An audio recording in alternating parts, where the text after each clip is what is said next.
Chapter 3378. Xiao Yichen held his breath in shock. In the next second, the waves hit him and pushed him deep into the sea. Xiao Yichen opened his mouth and the salty seawater flowed into his mouth continuously. For a moment, he felt suffocated and had difficulty breathing. It was so real that it didn't feel like a dream at all. It felt so real that it really happened. He opened his eyes and saw the young man gracefully stepping on the water and leaving calmly. He opened his mouth and wanted to call his name, but all he could do was drink a few mouthfuls of bitter seawater. On the bed, Xiao Yichen suddenly opened his eyes. His eyelashes were wet with tears and they kept rolling down from the corners of his eyes. It was a dream, he had an exhausting nightmare. Outside the window, the sun had already risen. The first rays of the morning sun shone on the back garden, and it was full of vitality. He sat up in shock and looked around. In the empty room and on the balcony, he could vaguely see a figure's back. The child was wearing a white shirt and standing in front of the floor-to-ceiling window. Through the clear glass, he could see the garden full of Chinese roses. Mu Yichen looked at the figure's back and clenched his fists nervously. His back stiffened, and he gently got off the bed and walked to his side. When his eyes regained focus, he finally recognized that the person in front of him was Yu Yu. He opened his mouth in shock and only managed to say one word. You, sure. Yu Yu pretended to be mysterious and covered his mouth. He turned around and opened his eyes that were as bright as the stars. His distinct eyelashes made his eyes look watery and beautiful. Mu Yichen, look. Mu Yichen looked in the direction he was pointing at and saw the garden full of Chinese roses in full bloom. It's so beautiful. Yu Yu smiled and said, Mu Yichen, I have to go. When I'm not around, you must take good care of Mommy and Yueyao. Yes, and that stinky daddy. Mu Yichen widened his eyes in shock. Leave. Yu Yu placed her hands behind her back obediently. She turned around and looked at him with a bright smile. You have to take care of yourself when I'm not around. Yu Yu. Mu Yichen nervously reached out to grab his sleeve. Where are you going? His hand grabbed nothing but air. He looked down at his hand and tried to touch him again, only to find that his hand had passed through his body. His body was gradually becoming transparent. It was as if he had become immortal. Mu Yichen was so shocked that he took half a step back. He stared at the scene before him in disbelief. Yu Yu suddenly opened her arms and threw herself into his embrace. She sobbed, Yichen. Xiao Yichen instinctively wanted to protect him, but his hands went through his body again. He was so scared that his whole body started to tremble. Yu Yu, where are you going? Mu Yichen finally couldn't control his emotions and broke down crying. Yu Yu, don't go. Yu Yu looked up and only smiled. Gradually, her body became more and more transparent and slowly disappeared from his embrace. Yu Yu. Mu Yichen woke up again and sat up in bed in shock. It was only when he opened his eyes and saw the glaring sunlight outside the window that he realized that it wasn't real. It was a dream within a dream. Chapter 3379. Xiao Yichen's gaze fell on the pendant around his neck. He gently lifted the pendant and rubbed it with his fingers. Perhaps it was because it had been attached to his skin for a long time, but it was not as cold as it seemed. He got up and went to the shower room to take a shower. He had a nightmare and was covered in cold sweat. He took a hot shower and changed into a clean set of clothes. After washing up, he walked to the baby's room. In the crib, little Yueyao was playing with a toy. Xiao Yichen walked over curiously and leaned against the railing as he watched her in a daze. Usually, Yu Yu liked to lie beside the crib and watch little Yueyao play with her toys. Yueyao was still so young, so the toys she liked were also very childish. Sometimes, even if it was a doll that couldn't make a sound, sing, or move, she would still hold it in her hands and play with it with relish. Children's interests were often so simple and cute. Toys that were particularly boring in the eyes of adults were treasures in the eyes of children. However, Yu Yu did not feel impatient. Instead, she was very patient and did not seem to get tired of looking at them. Little Yueyao's favorite toy was a rainbow pony that Yu Yu had given her. Usually, she liked to hug it to sleep. When she woke up, she would still hug it and never leave its side. The rainbow pony was snow white, and only its tail was rainbow-colored. Therefore, it was inevitable that it would get dirty if she kept playing with it.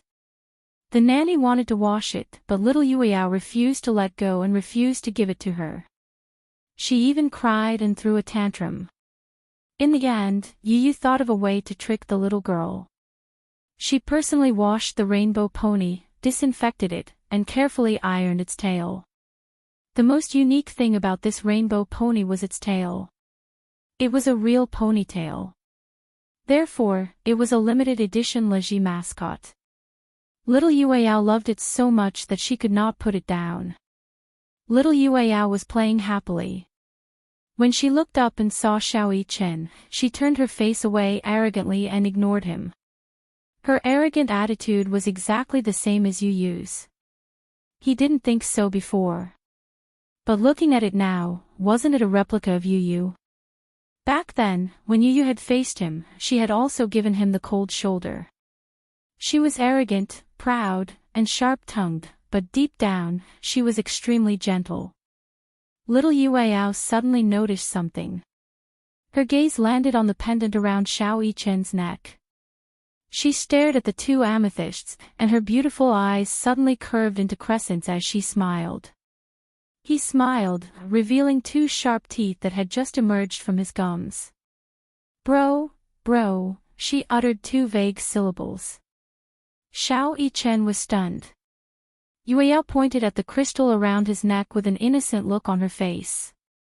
Big brother, are you calling Yu Yu? Xiao Chen looked at the little girl in disbelief. His fingers gently caressed the amethyst pendant around his neck, and his eyes lit up. Yueyao, say it again. Bro, Yueyao clapped her hands excitedly, and her tender but moved around on the bed. Then, she flipped over and climbed to the railing. Her two small hands gripped the railing tightly, and her pair of chubby little legs squatted on the bed like a little frog. Then, she slowly used her body to climb up the railing. Even though her legs were trembling badly, she still managed to climb up steadily. Chapter 3380. Brother, Xiao Chen heard her clearly and was instantly overjoyed. He immediately picked up Yueyao and hugged her happily. Then, he gently rubbed his face against hers. Yueyao, you must have recognized that this belongs to Yu Yu, right? Little Yueyao lay in his arms. Her eyes were filled with curiosity as she sized up the amethyst necklace and fiddled with it with her hands. A child's memory was very limited. The things that she could remember were very limited. However, Yueyao was a very intelligent child. When Yu Yu was around, he liked to accompany her the most. Therefore, she was very familiar with Yu Yu. Sometimes, whenever Yueyao was awake, Yu Yu would push open the door and enter. Yueyao could hear his footsteps and could acutely identify who it was. Sometimes, when she smelled the fragrance on Yu Yu's body, she would excitedly kick her legs. Yueyao could not speak yet and her ability to think was limited. Therefore, it was very difficult to say who Yueyao liked the most. There were many different opinions. Everyone thought that Yueyao liked them the most. However, in reality, Yueyao was the most excited when Yu Yu was near her. Yueyao was very familiar with Yu Yu. Therefore, when she saw the amethyst necklace on Xiao Chen's neck, the little girl was very smart. She immediately knew that it belonged to Yu Yu and danced with joy. However, she seemed to have mistaken Xiao Chen for Yu Yu. After all, the two children looked very similar. In addition, Yueyao was so small. Therefore, the little girl originally ignored Xiao Yichen. However, when she saw the necklace on his neck, she became excited. Bro, carrot, Xiao Yichen couldn't help but tear up. He hugged Yueyao tightly. He had just woken up from a nightmare and was exhausted, but because of her words, he finally couldn't hold back his tears. Bro, little Yueyao didn't understand his tears. He fiddled with the amethyst with great interest, as if he couldn't bear to part with it. She didn't understand Mu Yichen's grief and heartache, and she couldn't read his tears either. She was completely attracted to the purple crystal. Seeing how much she liked it, Xiao Yichen returned to his room and took the purple crystal apart. There were 2 of them in total, so he made 2 of them. When he returned to the baby's room, he tied the anklet that he had made around the little Yueyao's ankle. One for you, one for me. Xiao Yichen fiddled with the amethyst pendant and smiled at her. But you're not allowed to lose it. This is the amulet Yu gave us. Little Yueyao hugged her ankle. For a moment, she lost her balance and fell on the bed. Xiao Yichen was amused. As he laughed, his tears dried up unknowingly. The little guy finally knew how to speak, but the first word he learned was not daddy or mommy, but brother. This made him not know whether to laugh or cry. If Yu were here, he would be beaming with joy, right? Even in his dreams, he wanted to hear little Yueyao call him brother. However, he did not mention it to Yunshushu, as he was worried that his mommy would think of him when she saw it. The salvage work was still going on in an orderly manner. Gong Jia deployed 2 more patrol boats. The lineup was so huge that it almost affected the sea route hub. However, half a month had passed, and there was still no news of the baby. Chapter 3381. Yunshushu was not willing to give up even the slightest chance. Apart from sleeping, she spent most of her time on the ship waiting for news. However, half a month had passed, and there was still no news. Even so, no one said that they wanted to give up. Xiao Yichen firmly believed that Yu was definitely still alive. Perhaps it was because of the special telepathy between the twins. Sometimes, he would dream. In his dreams, he would often see Yu. However, Yu had become more and more unfamiliar to him. His back was always facing him. No matter how much Xiao Yichen shouted his name, he remained indifferent.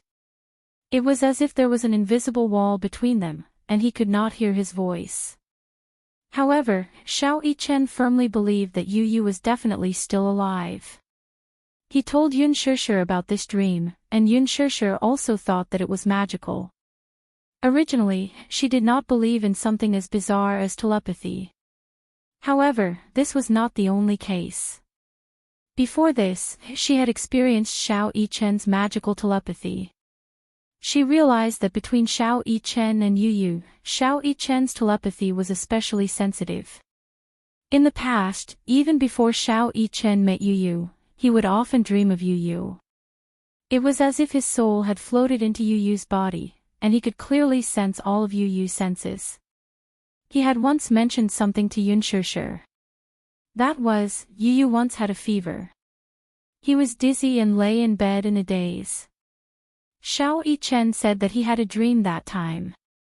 He dreamed that he was lying in bed, and a gentle woman was sitting by the bed, feeding him medicine. That feeling was so real and clear. It was as if he had a fever.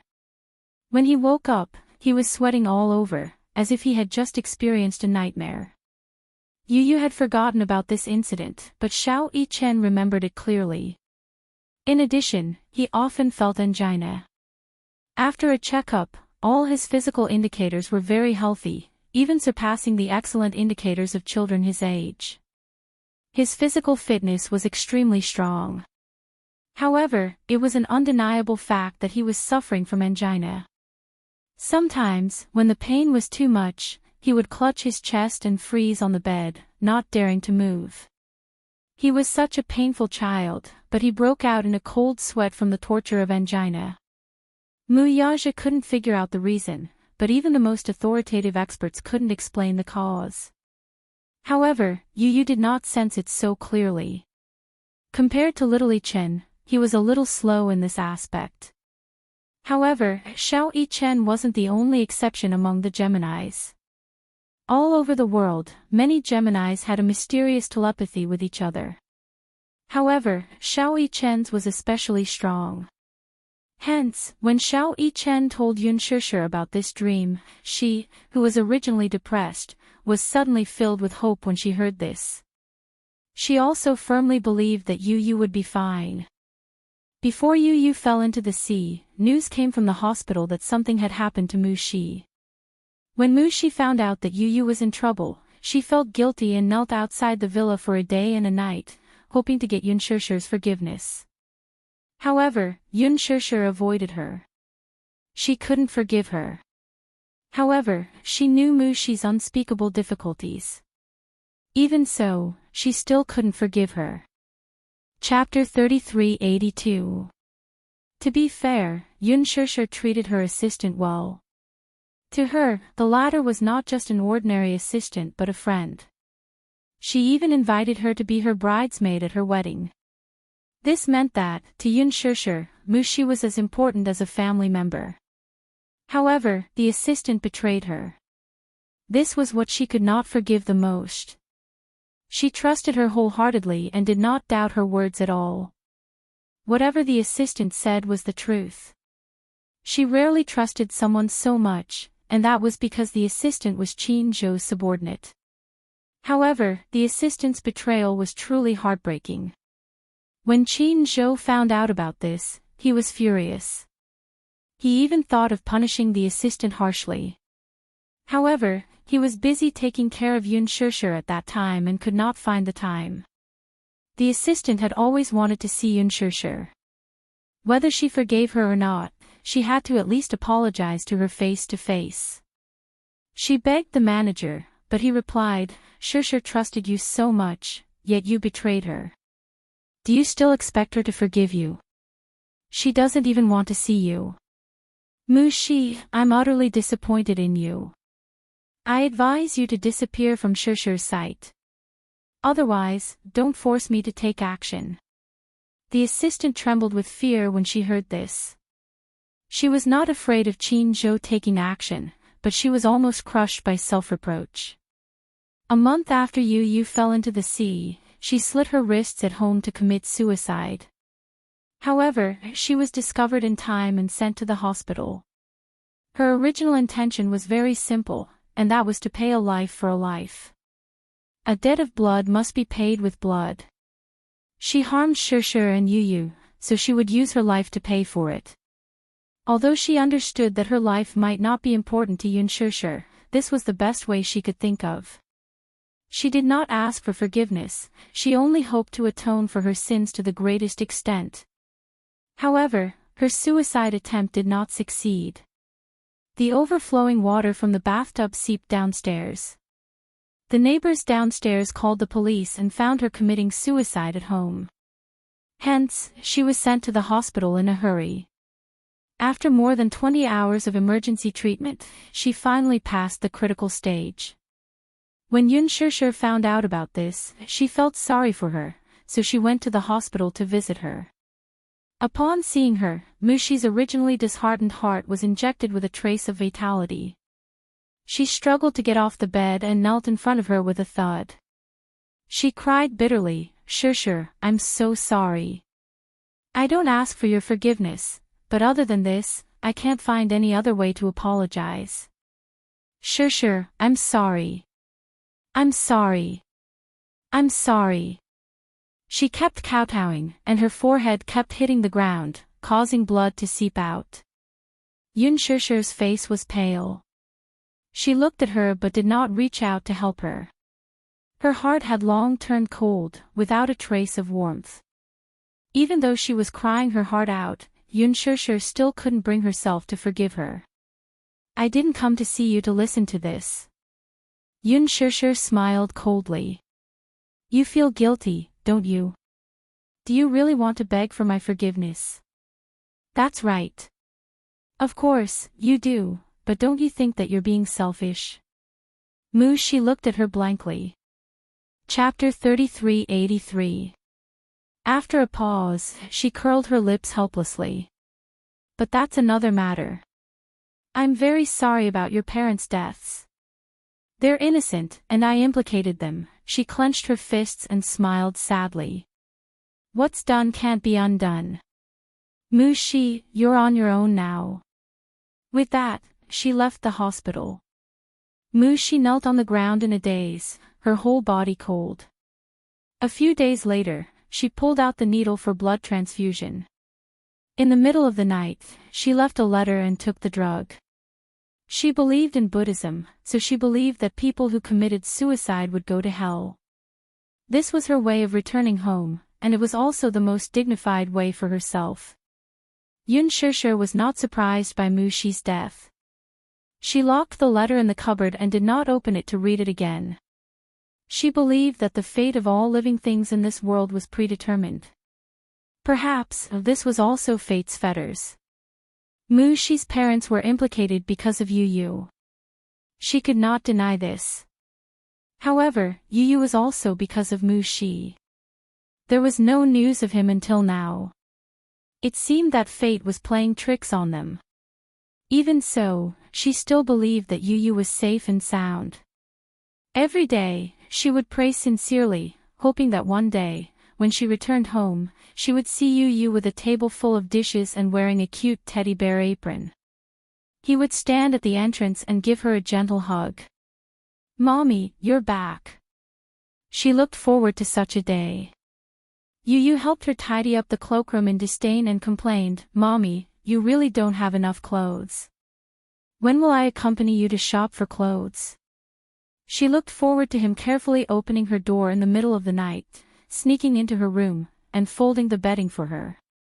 Alas, she did not know when this day would come.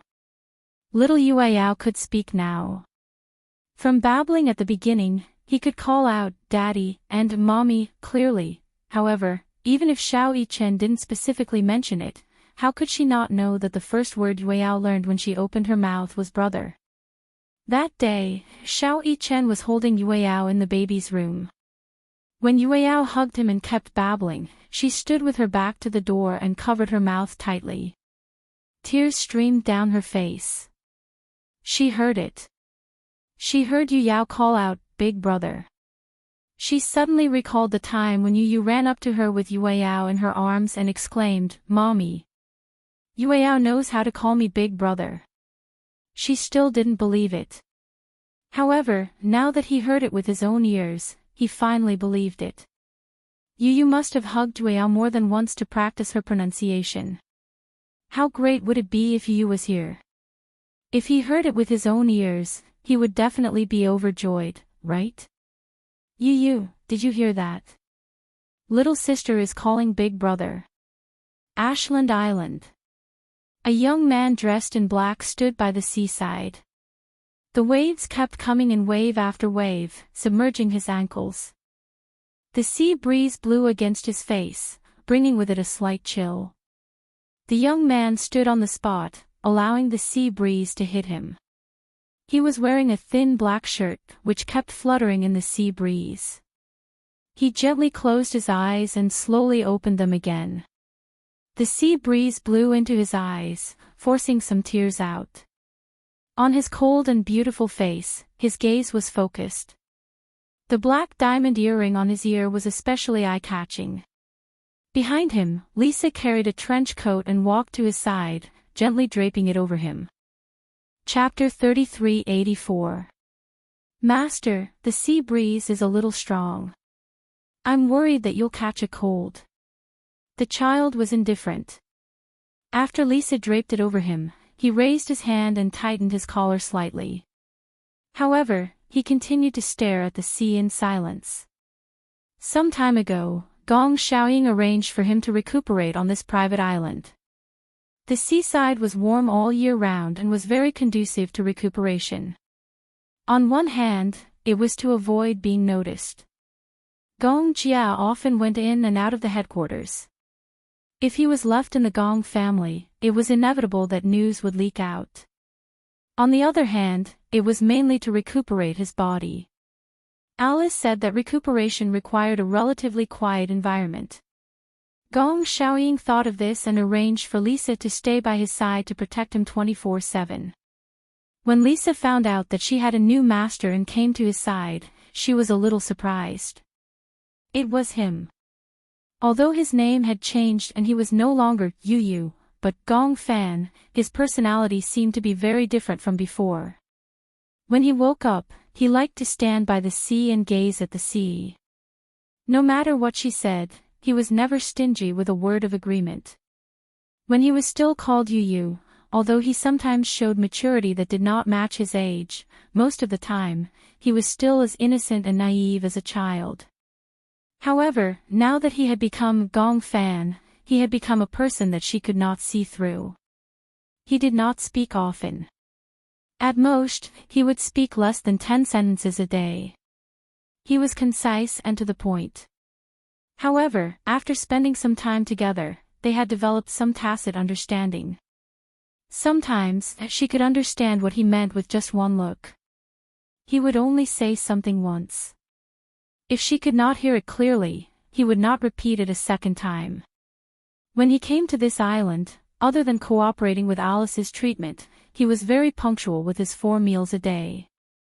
Every morning at 7 o'clock, he would wake up naturally. When he woke up, he would walk around the beach and then return to the study room to read for the entire morning.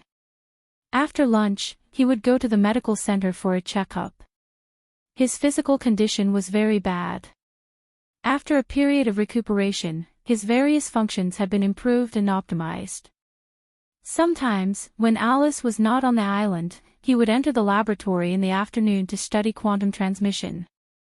At night, after dinner, he would go to bed early to rest. Lisa knew very well that his silence was not only because he was cold, but also because many of his memories had been sealed away. As a result, his mind sometimes went blank. The only thing that left a deep impression on him was the Heavenly Eye project.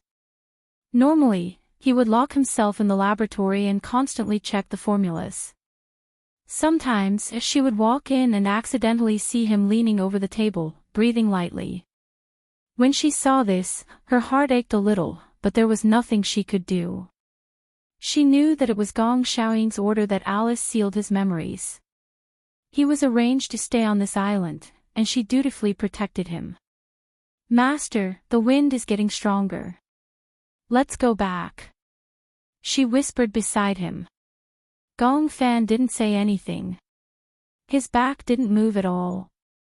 His skin was almost numb from the cold sea wind, but even he himself didn't know what he was waiting for by the seaside so stubbornly.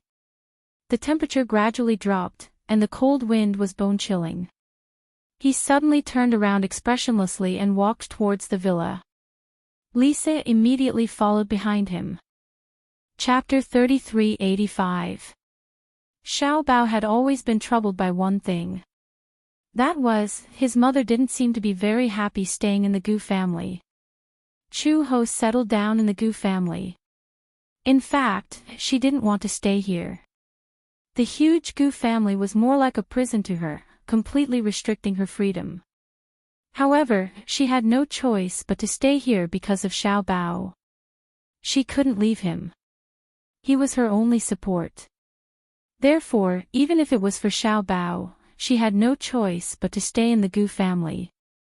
Gu Jinglian sent a maid to serve her.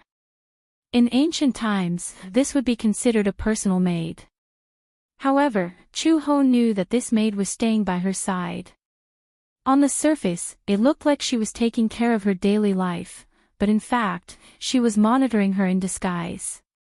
Gu Jinglian seemed to value Xiao Bao very much. This was beyond her expectations. Based on her understanding of Gu Jinglian, this man was a typical man who didn't believe in marriage. He didn't think much of women and children. He didn't seem to care much about descendants. It wasn't as if there weren't women who used all kinds of methods to get pregnant with his child and climb up the social ladder. However, Gu Jinglian was very vigilant about this matter, so no accidents had ever happened. She was probably the only exception. The maid who served her was called Jian Jun. She wasn't an ordinary maid. Chu Ho had seen the lines on her arms by chance and knew that she must be a woman who knew martial arts. Therefore, she wasn't close to Jian Jun. At first, when she was in the Gu family, she was ordered to leave the house and was grounded. In the Gu family, she did not have anywhere to go. She could only stay in her room, read books, or actively train. Her body gradually recovered, but after a long day, it was dull and boring. Later, Xiaobao cried badly and pestered Uncle Fu for his mother. Uncle Fu reported it to Gu Jinglian, and Chu Ho finally had the right to go out. She usually woke up early to send Xiaobao to kindergarten. In the afternoon, she and Uncle Fu would go to pick up Xiaobao from school. The task of sending and fetching fell on her. Xiaobao would pester her every night and sleep with her. The kindergarten gave a lot of homework. Some were homework to read outside the classroom, but most of it was manual work. However, Xiaobao didn't seem to have any talent in manual work. He could draw half-heartedly, but when it came to cutting paper or other handicrafts, he had to beg the others in the Gu residence. For example, one day, the kindergarten gave homework to the children to make a three-dimensional greeting card. Xiaobao. Uncle Fu immediately patted his chest and volunteered, "Isn't this a simple task?" Thus, he prepared a pair of scissors and colorful paper and started to work boldly and decisively. Half an hour later, Uncle Fu presented his work to Xiaobao as if he was presenting a treasure. Xiaobao looked at the messy mess and wanted to cry. Uncle Fu gritted his teeth and immediately gathered a group of men in the Gu residence to the study. When Chu Ho arrived at the study, she was shocked by the array of men in front of her. She saw a group of muscular, tall, and strong fighters of the Gu family hunched over a pile of paper with a frown. They held a pair of scissors and gestured up and down, but didn't know where to start. They were used to holding guns, fighting, being stabbed, and bleeding, but it was really difficult for a group of strong men to cut something so delicate with such a small pair of scissors. Chapter 3386.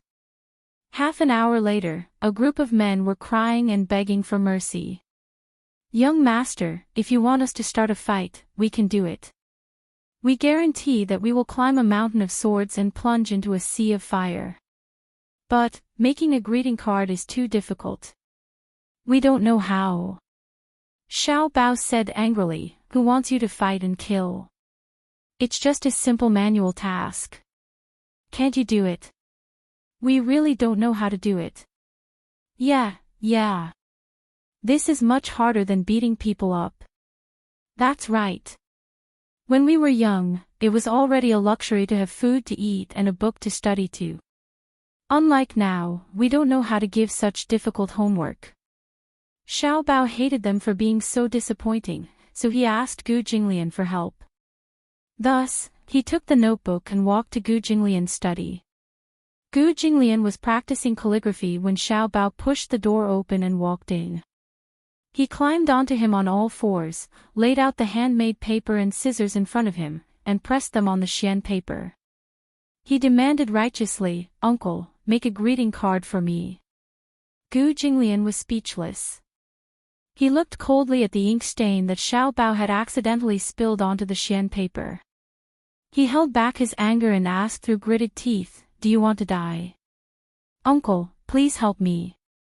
Xiaobao tugged at his sleeve pitifully and was about to cry. "If you don't help, I won't be able to find anyone to help me. Make it yourself." "But I don't know how to do it." Xiaobao said pitifully, "I don't know how to use scissors. It's so hard to learn." He bit his lip and stretched out his hands pitifully.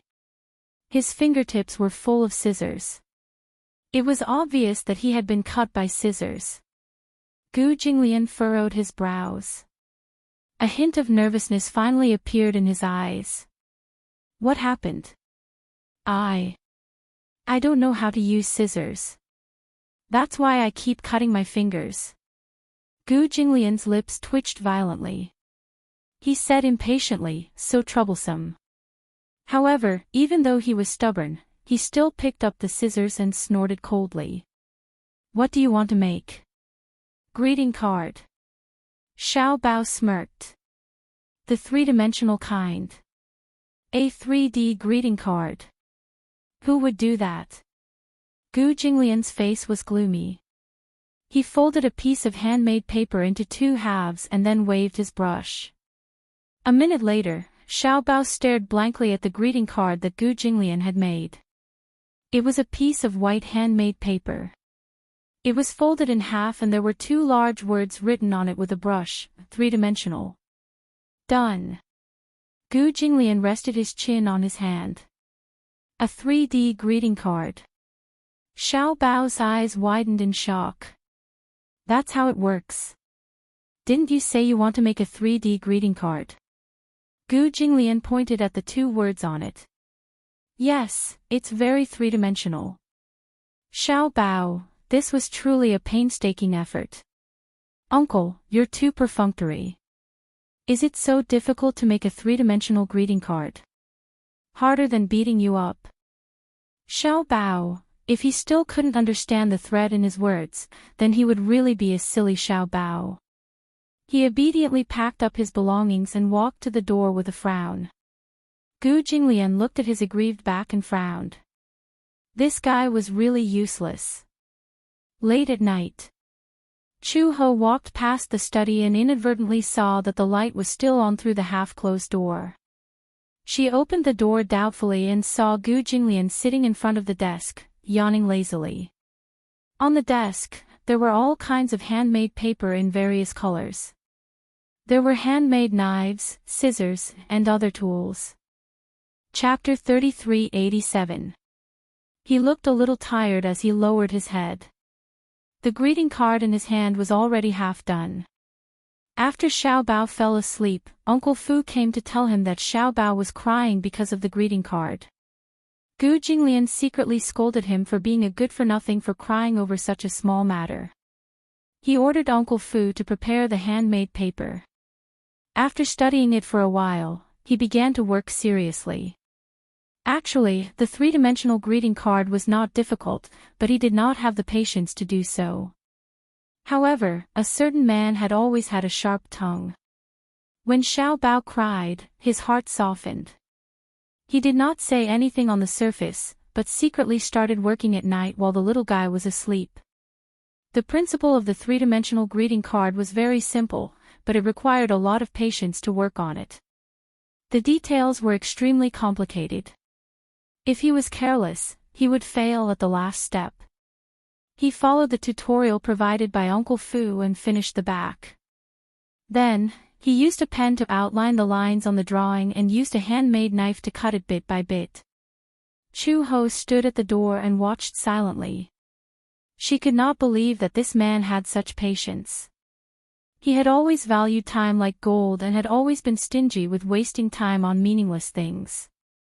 She did not expect that he would be so serious about dealing with Xiao Bao's handiwork. He seemed to be so focused that he did not even notice Chu Ho standing at the door. Chu Ho was a little curious about what he was doing, so she slowly walked into the study. The sudden footsteps finally startled him. Gu Jinglian looked up and met her inquisitive gaze. What's wrong?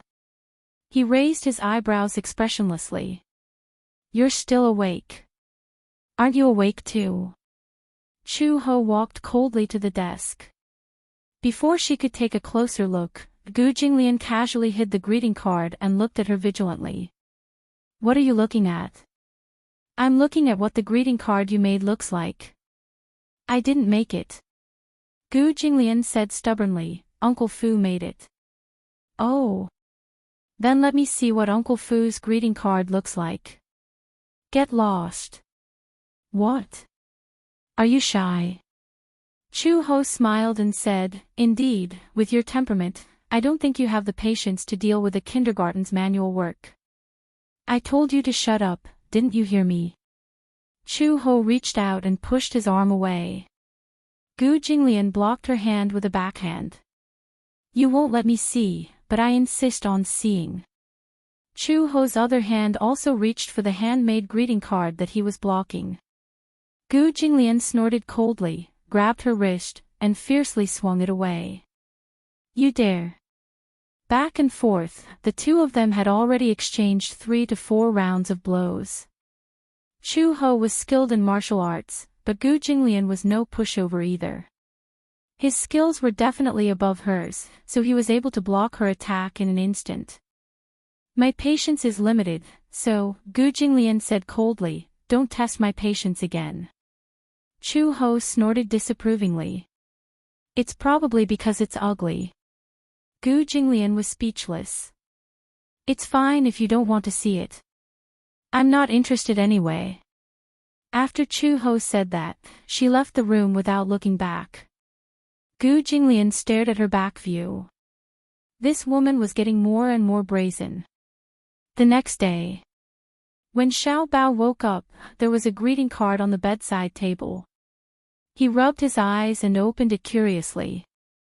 However, when he opened the card, he saw a 3-dimensional cartoon cat coming into his view. Wow! Chapter 3388. Xiao Bao exclaimed in surprise. He was pleasantly surprised. The cat's scissors were lifelike. The corners and the details were exquisite without a trace of coarseness. The cat's expression was lazy and cute, and its big eyes were lively and charming. Was this a 3-dimensional greeting card? However, who was the one who did it? And who secretly put it on his bed? Could it be Uncle Fu? Xiao Bao put on his clothes and took the card to Uncle Fu. He asked excitedly, Uncle. Uncle. Did you make this? Uncle Fu looked down at the card in his hand and smiled knowingly.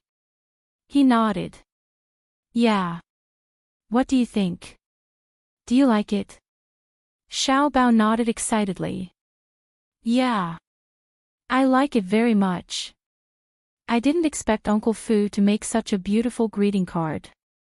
But why was the card you made yesterday so ugly? This is what a greeting card should be.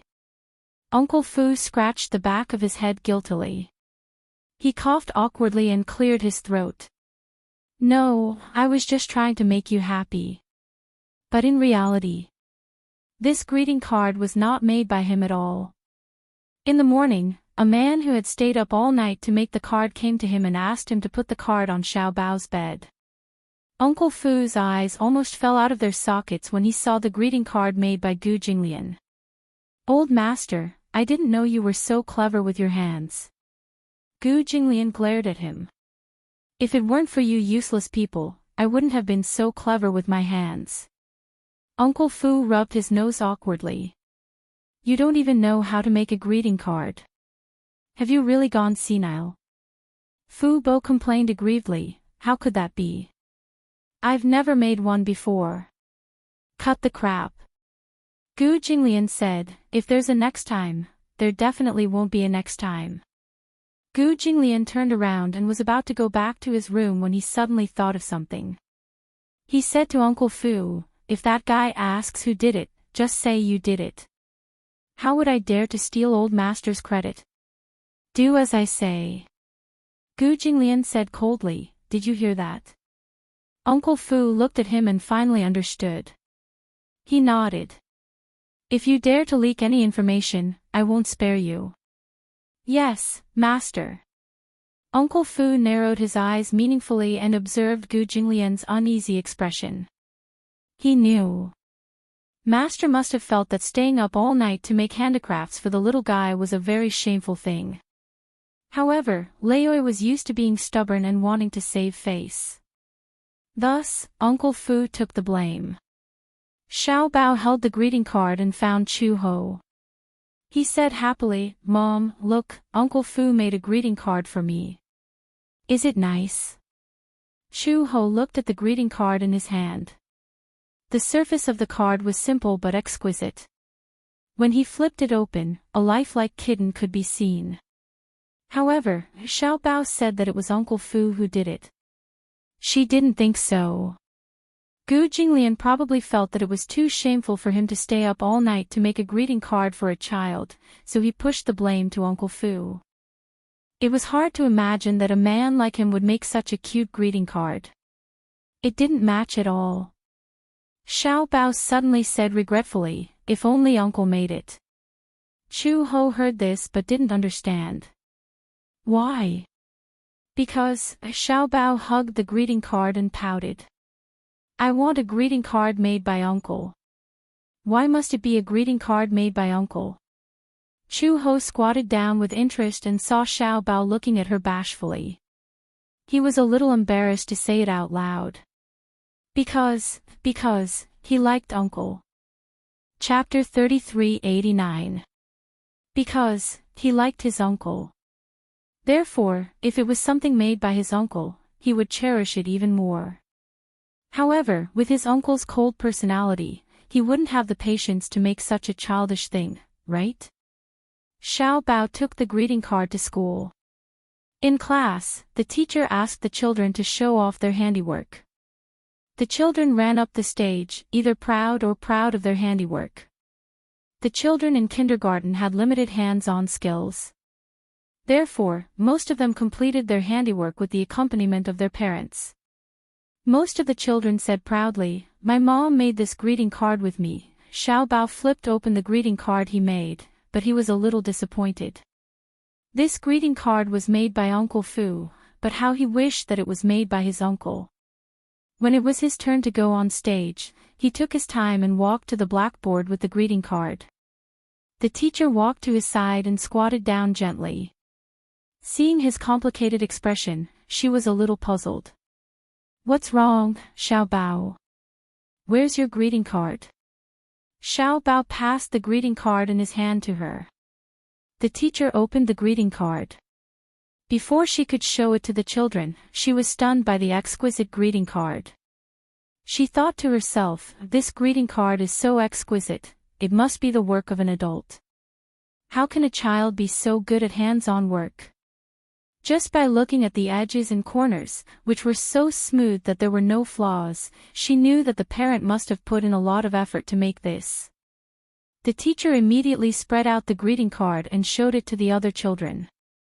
There was an exclamation from below the stage. This made Xiao Bao feel very proud. When the children on stage before him showed their greeting cards, there weren't so many exclamations. This showed that his greeting card was very beautiful. "What a cute kitten. This is the most beautiful greeting card I've ever seen." The teacher was even more suspicious. She even suspected that the greeting card was bought. However, upon closer inspection, she realized that every stroke was hand-pasted. Even the color was painted on with a marker pen. It must have been done by the parent. However, even though she was well aware of it, in order to take care of the child's feelings, she still asked, "Who made this card with you?" Xiao Bao opened his small mouth and was just about to say the words, "Uncle Fu," when he looked at the little guys sitting below the stage. They all stared at him with their eyes wide open and were extremely curious. He suddenly swallowed the words, "Uncle Fu."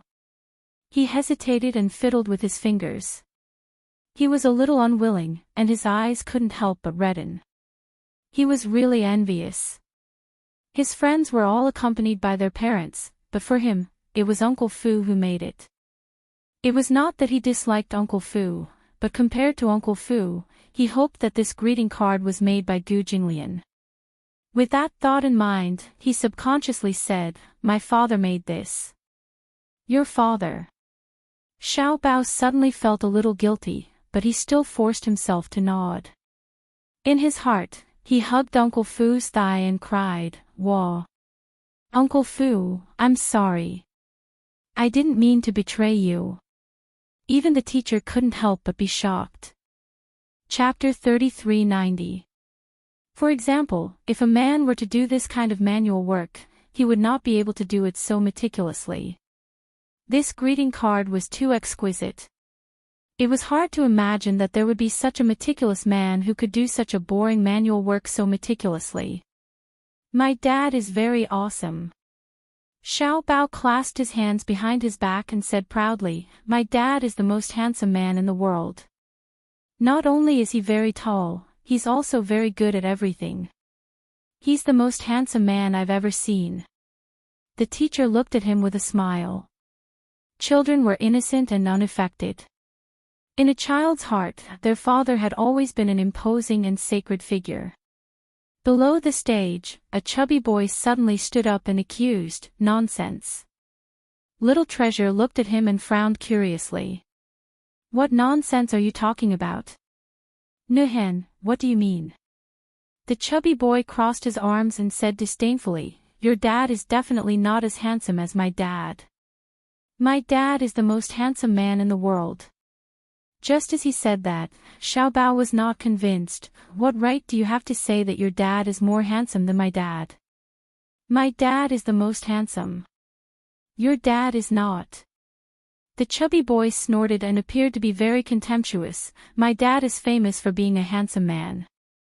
My mom said that when my dad was young, many girls chased after him." Hearing that, the teacher could not help but laugh. In an adult's view of the world, these words were nothing more than the most innocent and pure side of a child. However, Xiao Bao took it seriously. "You're so fat, your dad should be chubby too." When the chubby boy heard that, the baby fat on his face trembled and his chubby face flushed red. He said angrily, "I'm not fat. You're fat. Big fatty, big fatty." The teacher hurriedly scolded, "Xiao Bao, don't quarrel. You're wrong to say, big fatty Nuhan." Although the chubby boy was so fat, it was because he was spoiled by his family. He did not have any taboos and had a big appetite, so it was inevitable that he would be white and fat. Xiao Bao had just transferred to the school, so he had never seen the chubby boy's father before. However, at the parent-teacher conference, the other children and teachers in the class had all seen his father. He was indeed quite handsome. Therefore, the children below defended the chubby boy and said, "Nuhan's father is indeed very handsome. But we've never seen Xiao Bao's father before." "That's right, Xiao Bao can't be bragging, right? Nuhan's father is really handsome. I've seen it with my own eyes. I just don't know why Nuhan is so fat, Puchi," the audience whispered to each other. Xiao Bao was indignant and said angrily, "Anyway, my dad is the most handsome. I'm not bragging." The fat boy still wanted to say something, but the teacher immediately asked him to sit down. At the same time, Xiao Bao returned to his seat, temporarily calming down the situation. However, Xiao Bao, who had returned to his seat, glared at the chubby boy, neither of them willing to give in to the other. When it was time for the break, the chubby boy moved over and walked to his desk. In the past, he crossed his arms and said arrogantly, "Xiao Bao, you bragged that your dad is more handsome than my dad. You have to apologize to me." "Why should I apologize? My dad is handsome. I'm not lying or bragging." Chapter 3391. My dad is the most handsome in the world. My dad is the most handsome in the world. My dad is the most handsome in the universe.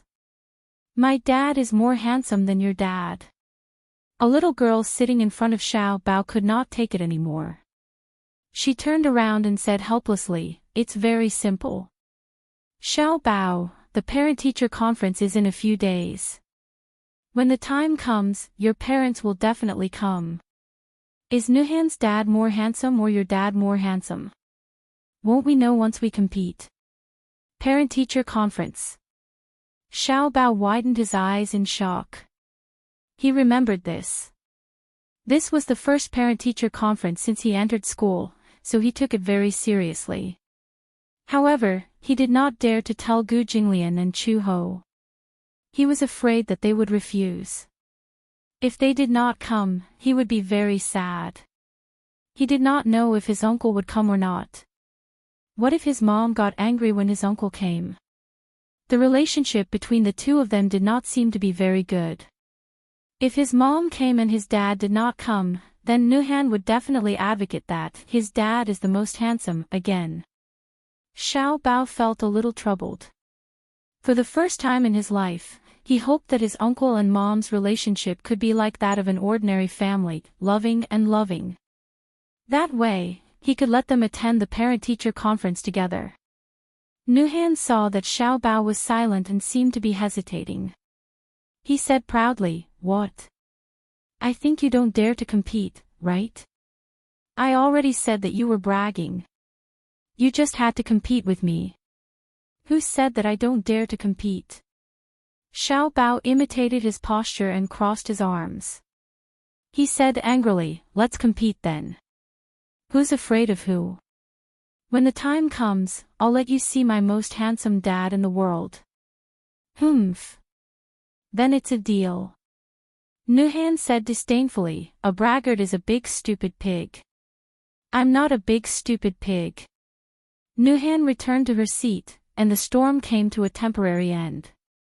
The little girl sitting in front of Xiao Bao turned around and looked at the greeting card in his hand.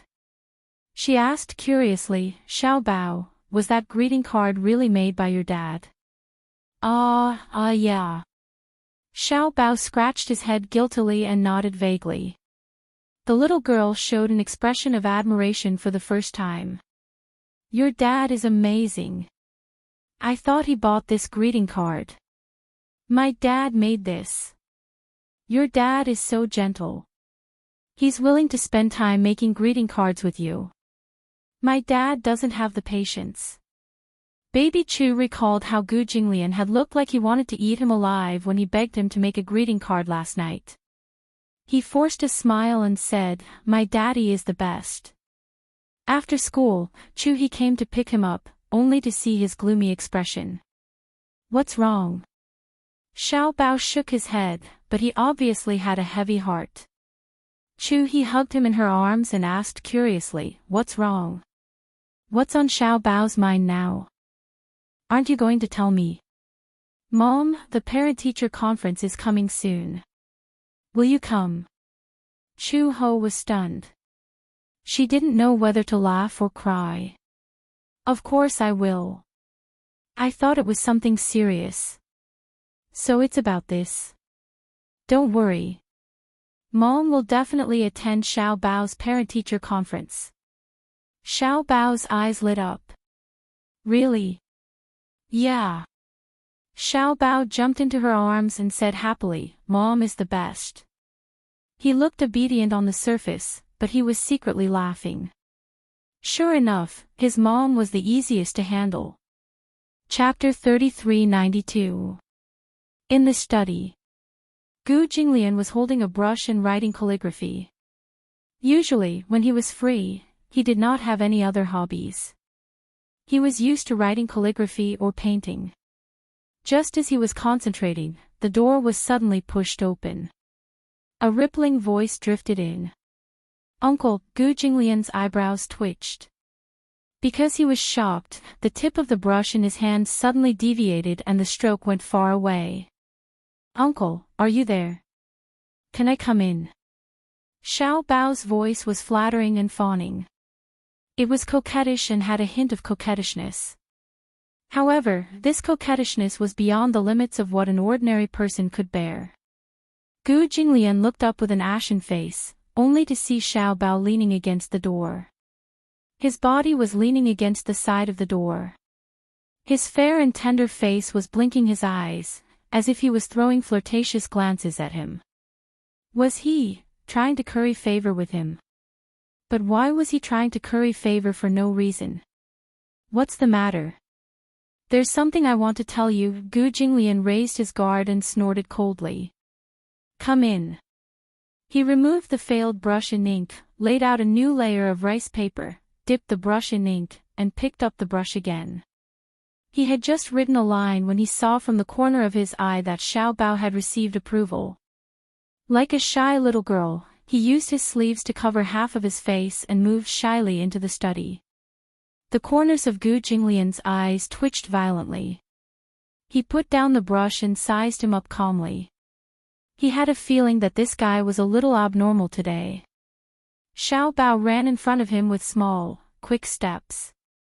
He curtsied and even imitated a proper greeting. "Greetings, uncle." Gu Jinglian snorted coldly. "You may rise." Xiao Bao stood up. His clear eyes were bright and clear. He blinked lightly and threw a flirtatious glance at Gu Jinglian. "Uncle, there's something I don't know if I should discuss with you." Gu Jinglian narrowed his eyes. Why did this guy suddenly speak in such a genteel manner? Had he been watching period dramas these days? "Speak." "This is what happened." Xiao Bao cleared his throat and said, "The teacher gave us homework yesterday. With the help of Mom and Dad, we finished a greeting card." "Isn't the greeting card completed?" Xiao Bao complained bitterly, "But that card was made by Uncle Fu, not you." Gu Jinglian's expression turned cold. Xiao Bao continued, feeling wronged. "The other kids in the class are all accompanied by their parents." And then Xiao Bao blinked and said cutely, "However, if you feel guilty towards me, it's okay. There's still a chance to make it up to you." Compensation. To hell with it. He had stayed up all night to make a greeting card for him, and now he wanted him to compensate him. Compensate for what? "It's like this." Xiao Bao rested his chin on the table, his two little paws holding the corner of the desk, and said with a smile, "Soon, the kindergarten will hold a parent-teacher meeting." "About this?" Gu Jinglian said lightly, "Let Uncle Fu accompany you." "Why?" Xiao Bao almost exclaimed, "No. No. Why do you want Uncle Fu to accompany me?" Gu Jinglian raised his eyebrows. "Why? You want me to accompany you?" "Yeah." Xiao Bao nodded vigorously. "Yes." Gu Jinglian said, "I don't have time." "You're lying." Xiao Bao said in an extremely aggrieved tone, "You have so much time every day. Why can't you go to the parent-teacher meeting?" Gu Jinglian said coldly, "I'm bored." Whoosh. Chapter 3393. Xiao Bao clutched his chest sadly. He pointed at him with a trembling little finger and said pitifully, "Bored. Let Uncle Fu go with you." Gu Jinglian picked up the weasel brush and dipped the tip of the brush in ink to lightly tap the tip of Xiao Bao's nose. A black dot the size of a bean instantly appeared on the originally fair tip of his nose. A hint of a smile finally appeared on the man's cold and elegant face. His gaze fell on the xian paper again as he said mildly, "You can discuss this matter with Uncle Fu." Xiao Bao suddenly ran to his side. His two little hands balled into fists as he gently knocked on his thigh and massaged him from time to time, trying to please him in every possible way.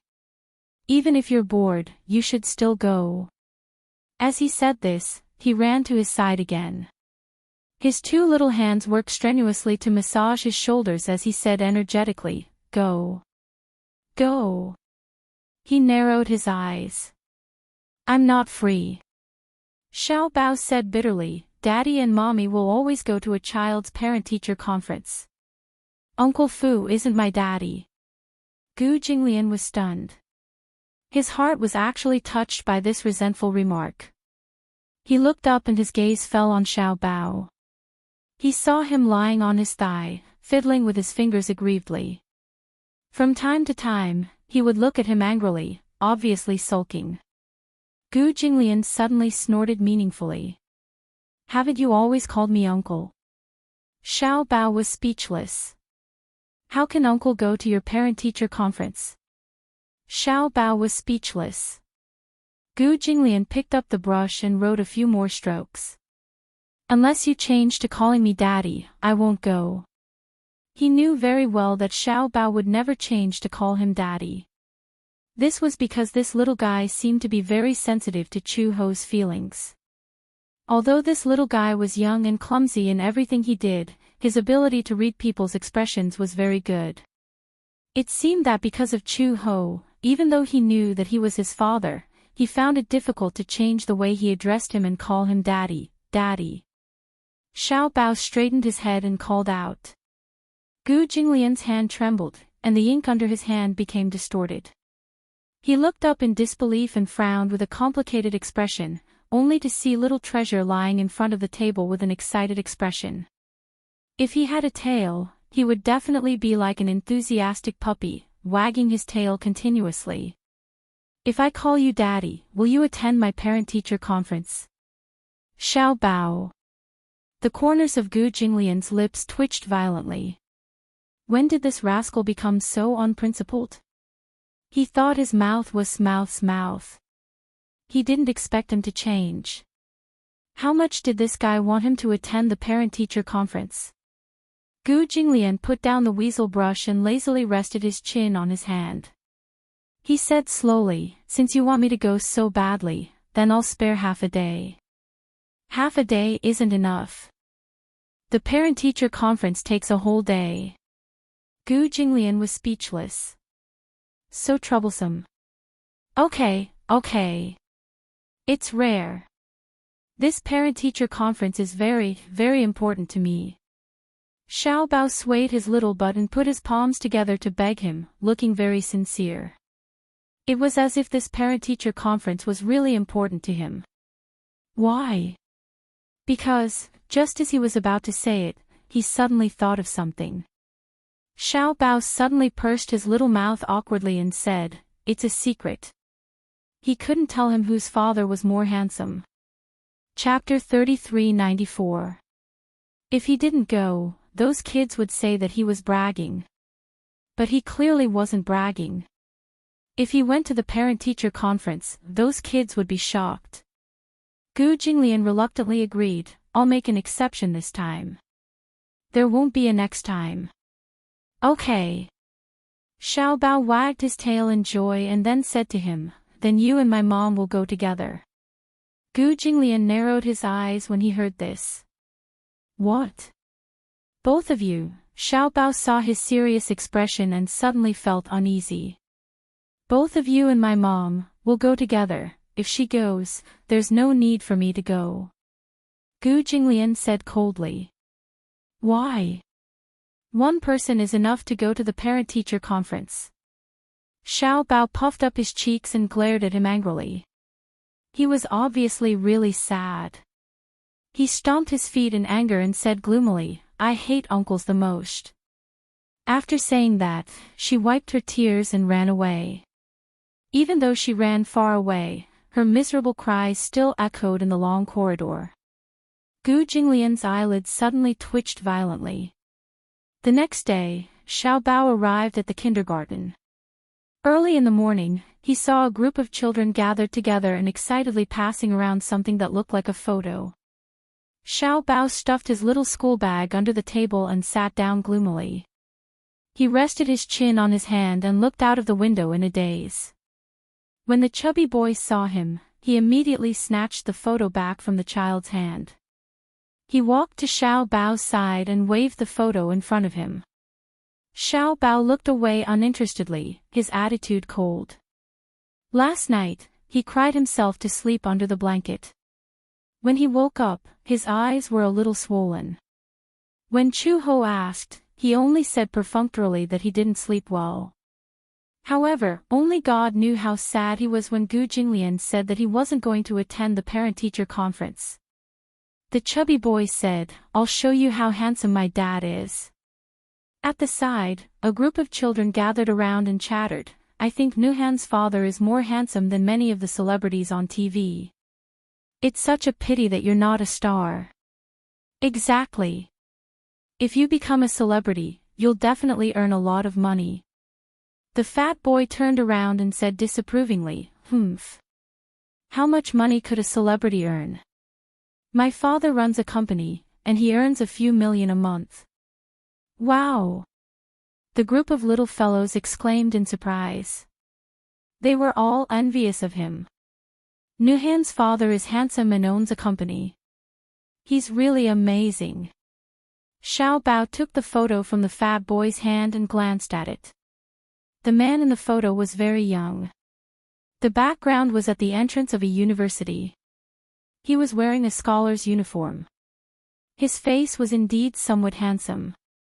However, compared to Gu Jinglian, the difference was like heaven and earth. He threw the photo aside and snorted coldly.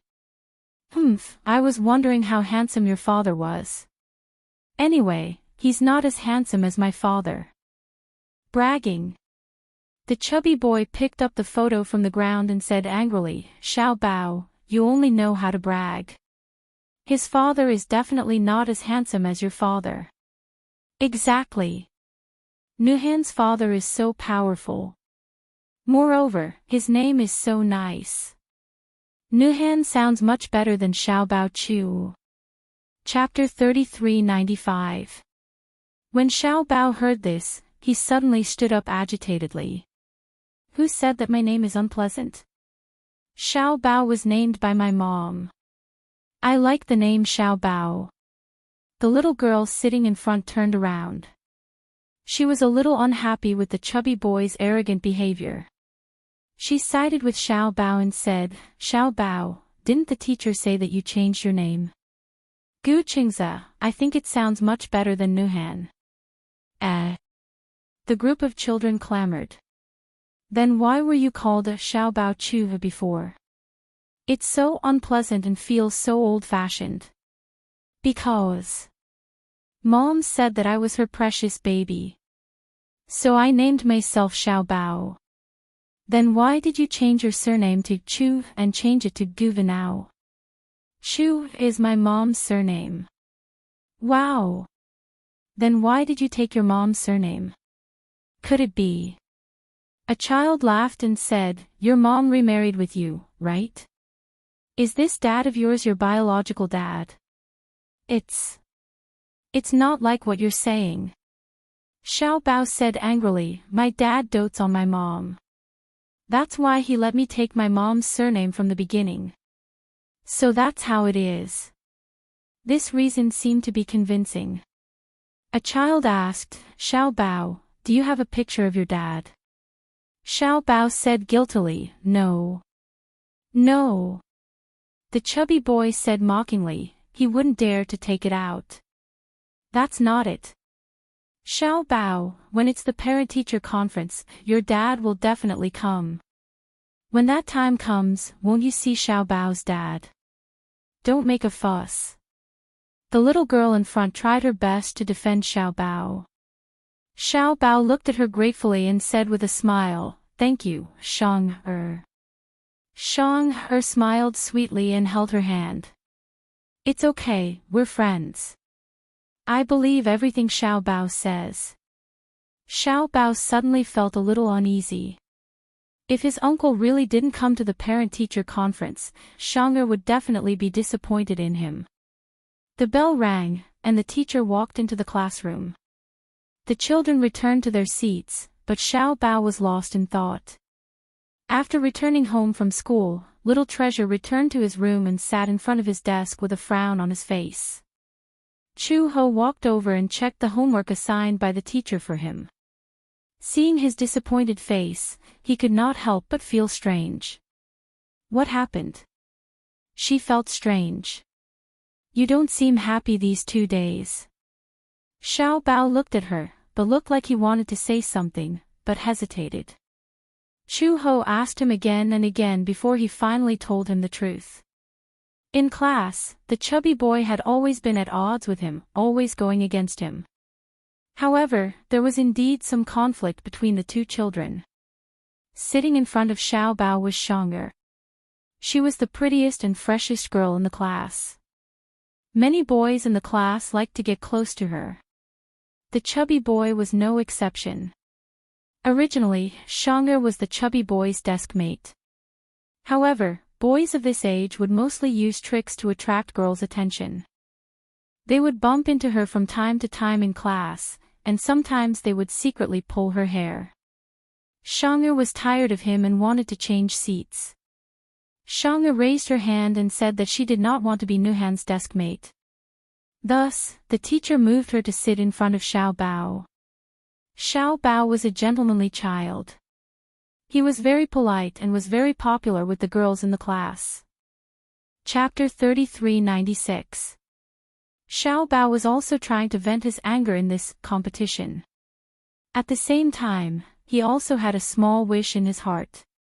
He hoped that Chu Ho and Gu Jinglian could attend the parent-teacher conference together like ordinary loving parents.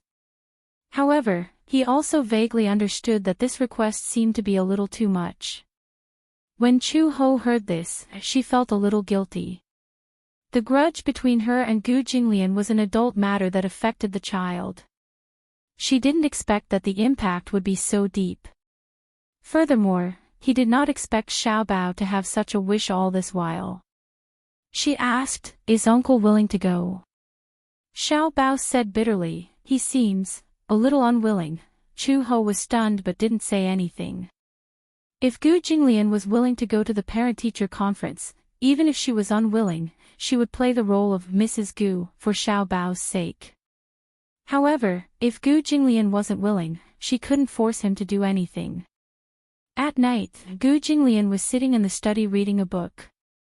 Uncle Fu walked in and helped him put away the ink, paper, and inkstone. "Is that guy asleep?" Fu Bo nodded. She cried for a while and fell asleep with Red Lotus. Cried? Gu Jinglian looked up with a puzzled expression. "What's the matter now?" "It's about the parent-teacher conference." Gu Jinglian was a little puzzled. "It's just a parent-teacher conference. Why does he care so much?" Uncle Fu cleared his throat and coughed. According to the little guy, he made a bet with a boy in class. "A bet?" "Yes." Xiao Bao said that the boy wanted to compete with him to see whose father is more handsome. Gu Jinglian was speechless. So this was the reason. He was speechless.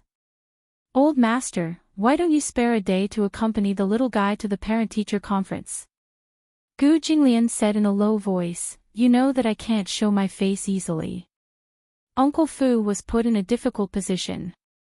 Indeed. With old master's status, it was indeed not easy for him to appear in public. When he went out, he was accompanied by a group of bodyguards. It was not for the sake of appearances, but because with his identity, if he appeared in public, it would be easy for other forces to assassinate him. The Gu family had a reputation and prestige in the capital. Although they had cleaned up some of their businesses over the years, they were still the most prosperous family in the underworld. A tall tree attracts the wind, and it's lonely at the top. Every trip was accompanied by the danger of being assassinated. Therefore, when Gu Jinglian went out, he was always accompanied by more than 10 bodyguards. If such a large group appeared on campus, it would inevitably be inappropriate. But the little guy cried for a long time, as if he was very sad. Even I felt sad when I saw that. Uncle Fu nagged, "It's only a day. When the time comes, I will send people to ambush in the dark to protect old master. Moreover, if Red Lotus is by your side, you can pretend to be husband and wife with her. If you meet with an accident, she can protect you with her skills. I'm not worried about myself." Gu Jinglian put down his book and said coldly, "I'm afraid that the child will be hurt." "Don't worry about that. I will send people to clear the area in advance. I will send people to patrol a few miles around the school." "Okay." Gu Jinglian said lightly, "Then you can arrange it for me." Uncle Fu was overjoyed when he heard this. "Old master, do you agree?" "What else?" Chapter 3397. Soon, the notice for the parent-teacher conference was sent out. However, Xiao Bao crumpled it into a ball and threw it into the bin. Anyway, his uncle wouldn't come. He had made it clear that day that he found it troublesome and boring, so he definitely wouldn't come. This was nothing more than a piece of scrap paper. Thus, he didn't take this matter to heart anymore. For the past few days, the little guy had been sulking. Uncle Fu naturally didn't tell him about this and wanted to give him a surprise. On the day of the parent-teacher conference, Uncle Fu went to wake Xiao Bao up. Xiao Bao sat up in bed and rubbed his eyes. Then, he saw Uncle Fu holding a brand new kindergarten uniform in front of him. Uncle Fu smiled and said, "Little master, today is the parent-teacher conference. Change your clothes and quickly get up to wash your face and brush your teeth." It would have been better if he hadn't said that. Once he said that, Xiao Bao's fair and tender little face immediately wrinkled up. He pouted his little mouth bitterly, and his eyes looked as though they were about to rain. Seeing this, Uncle Fu hurriedly sat by the window and looked at him in confusion. "Sweetheart. What's wrong? Don't cry, don't cry. What parent-teacher conference?" Xiao Bao's tender and childish voice was full of resentment. "Uncle isn't going. He's a big baddie. I've already begged him so pitifully, but he didn't give me any face.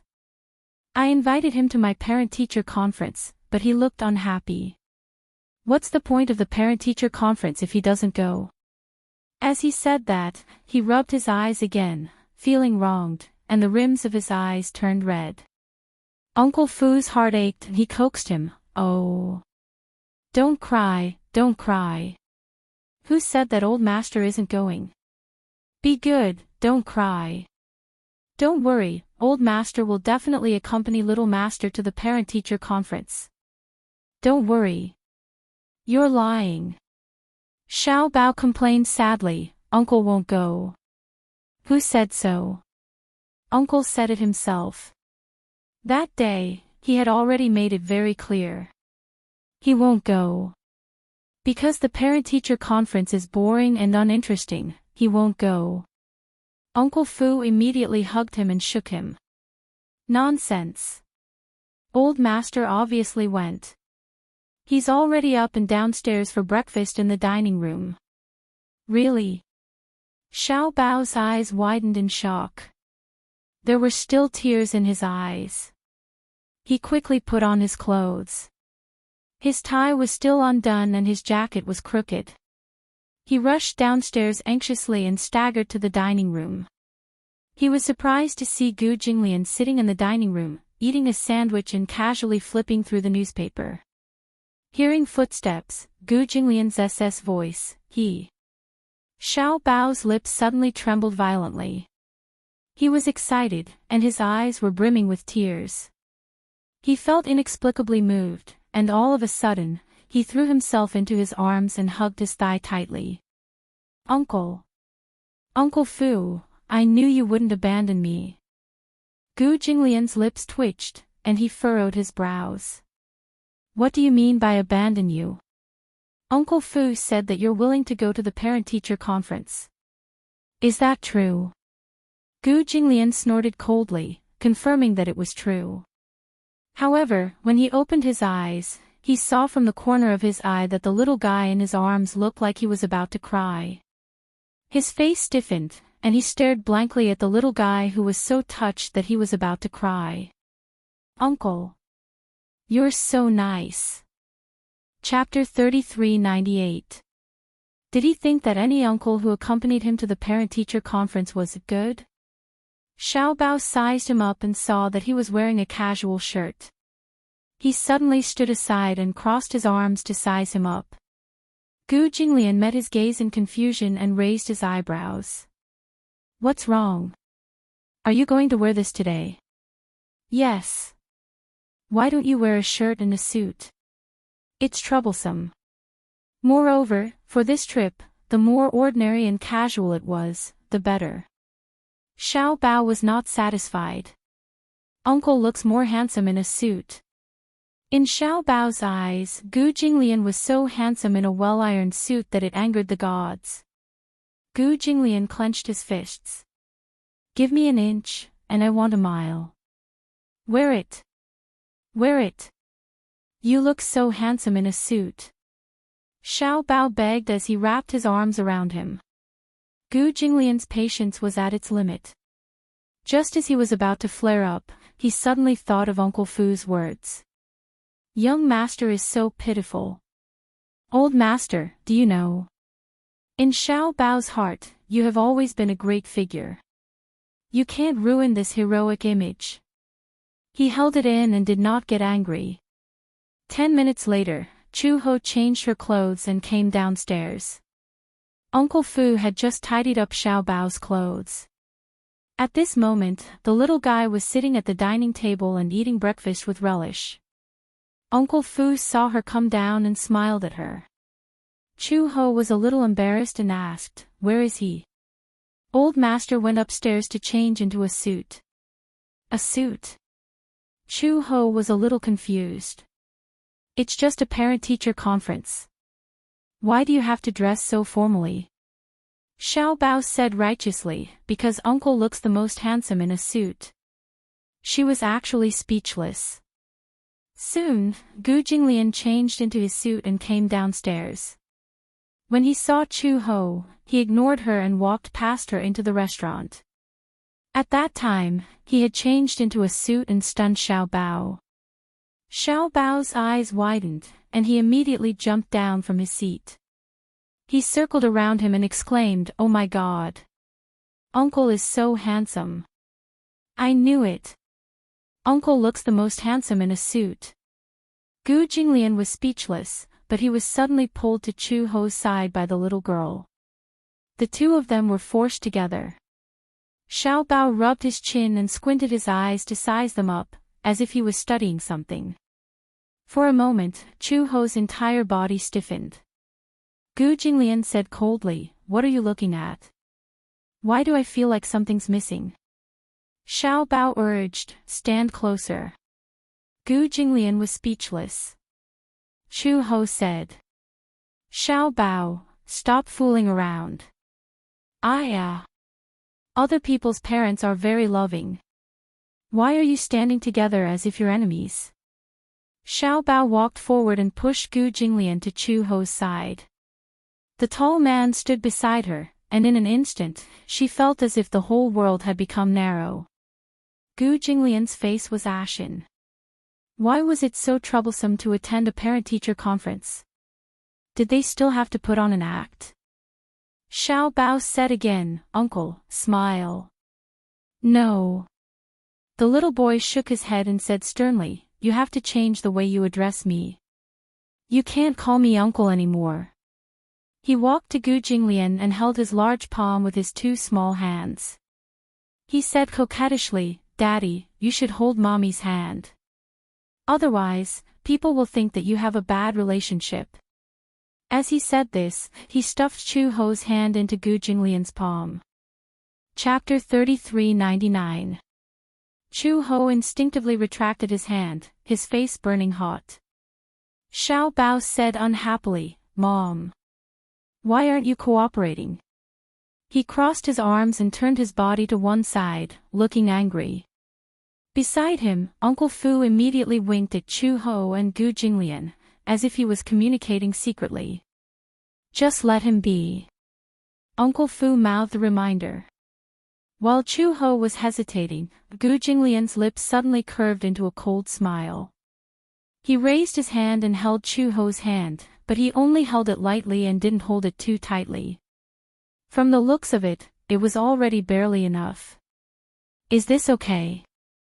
Gu Jinglian was already making the biggest concession. Xiao Bao turned his head and looked at him seriously for a while. Suddenly, he expressed his opinion, "Uncle, Dad, are you smiling or gritting your teeth? I feel that your face is a little fierce, and not gentle at all."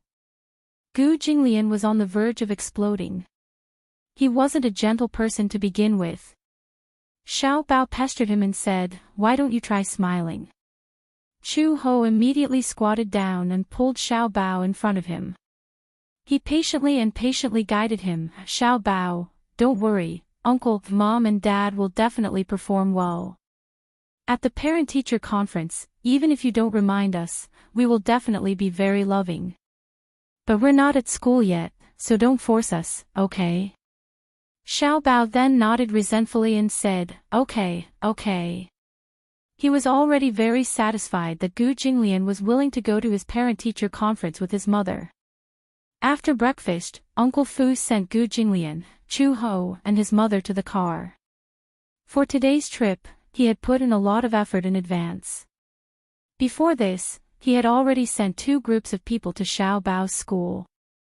Along the way, there were also people secretly protecting him at all times. There would definitely be no accidents. With Uncle Fu in charge, Gu Jinglian could rest assured. Therefore, he didn't ask any more questions. The car sped away, leaving behind a trail of dust. Along the way, the car was silent. Gu Jinglian sat in the back seat with his arms crossed over his chest and his long legs crossed elegantly. Baby Chu, on the other hand, was sitting next to Chu He. He was obviously very happy, so much so that along the way, his legs were kicking up and down. He was obviously in a good mood. He was humming a nursery rhyme that he learned from music lessons. His head was swaying back and forth, and he was in high spirits. Chu Ho saw that he was very happy, and his heart relaxed a little. She looked up, but her gaze inadvertently met with the man sitting opposite her. Gu Jinglian's posture was relaxed. He leaned lazily against the back of the seat, but his cold gaze fell on her. She couldn't help but shudder. She turned her eyes slightly. Somehow, she felt that his gaze on her was like a sharp thorn in her back. It was already late when they arrived at the entrance of the kindergarten. There were all kinds of expensive cars parked at the entrance. All the students who enrolled in this kindergarten came from extraordinary families. They were either rich or respectable. The car stopped steadily at the entrance of the school. Gu Jinglian carried Xiao Bao and got out of the car. Chu Ho carried Xiao Bao's school bag and also got out of the car. She had just closed the car door when she suddenly felt that her hands were empty. She turned around in surprise and saw that Gu Jinglian had taken his school bag. He carried Xiao Bao in his left hand and held his school bag in his right. When Chu Ho saw this, she immediately said, "Let me carry Xiao Bao." No need. Gu Jinglian turned around and slowly entered the school with the crowd. Chapter 3400. As he passed by, the other students looked at him in surprise as he walked toward the school gate. It was not because of his stunning good looks, but because of the aura he exuded. It was inviolable, sharp, and had an inviolable elegance. Oh my God! Is this man a parent too? He's so handsome. He was born with a celebrity face. No way. He's so young. I can't tell that he's already a father. Also, did you notice that he looks like a celebrity? I remember now. Is that celebrity called Gu Xingze? Now that you mention it, I noticed it too. They do look alike. But their auras are different. Comparisons are odious. They're both children in the middle class, but look at mine. His belly is so big. A group of people looked at Gu Jinglian's back and whispered among themselves. Chu Ho was stunned for a moment, then followed him nervously. At the school gate, the crowd was surging. Gu Jinglian carried Xiao Bao until they entered the school gate. Then, he put Xiao Bao down. At this moment, the parents in the corridor were in a hurry as they followed their children to their respective classes. Xiao Bao was in the first classroom on the 3rd floor. The classes were assigned according to the names of the flowers. He was in the sunflower class, which meant that he was the son of light and the son of heaven. Along the way, it was inevitable that they would be delayed because of the crowd. When Gu Jinglian and Chu Ho followed Xiao Bao to the classroom door, Xiao Bao passed by the window and saw that most of the parents were already seated. He seemed to be a little late. Gu Jinglian saw him standing at the side of the classroom and hesitating to enter. He frowned and asked, "What's the matter? We seem to be late." Xiao Bao said awkwardly. "You're going to be late. Why aren't you going in?" Chu Ho urged angrily. This guy was so stupid sometimes that it made people angry. Xiao Bao nodded and ran into the classroom. Standing at the door, he pinched the corner of his shirt and said shyly, "Teacher, good morning." As soon as he finished speaking, he was stunned by the scene before him. In the huge classroom, there was a group of people. Other than him, all the parents of the children had already arrived and were seated. There were 7 rows of tables and chairs in the classroom, and each table had 2 seats. The children sat on the seats while their parents sat beside them, forming a small triangle. However, the funny thing was that because it was a middle shift, the seats were very short. This was just right for children, but for many parents, it was too narrow and short, not to mention Gu Jinglian's imposing height. The fat boy saw him at a glance and suddenly stood up. He said proudly, "Xiao Bao, you're here. Where are your parents?" He was so arrogant that he seemed to be waiting to see him make a fool of himself. Xiao Bao looked beside him and saw a man dressed in a suit. He was dressed very formally, and even his hair was carefully combed. He sat beside the fat boy. He looked young and handsome, and compared to the other parents, he was indeed the one who stood out. When Nuhan's father walked into the classroom just now, he had caused quite a commotion. It was no doubt because among all the children's parents, the fat boy's father was indeed the most handsome. Chapter 3401. Many of the children were very excited. They surrounded Nuo Han's father and looked at him with admiration. Some even said, "Xiao Bao isn't here yet. He must be too embarrassed to come. His father can't be compared to Nuo Han's father." That's right. Look at him, he came alone. He was still talking about how handsome his father was. He must be bragging. Nuo Han's father is the most handsome. I'm so envious of Nuo Han. If only I had such a handsome father. And Nuo Han's father is so powerful. I saw his father drive a luxurious car here today. Also, Nuo Han's family is very rich. His father's company makes millions every month. Nuo Han's face was even more pleased with himself. He crossed his arms and looked at Xiao Bao arrogantly. How was it? He couldn't be compared to him. Now, all the children in the class thought that his father was the most handsome. Let's see what this stupid Xiao Bao can do. The chubby boy provoked him with contemptuous eyes from time to time. Xiao Bao was so angry that his face turned red. The teacher looked at him and asked curiously, "Xiao Bao, where are your parents?" Before Xiao Bao could speak, Gu Jinglian held Chu Ho's hand and walked past the classroom window. His tall and slender figure attracted the attention of all the parents and children in the class immediately. Some of the children stared at him with their eyes wide open. Many of the parents were also shocked. This man was really too tall.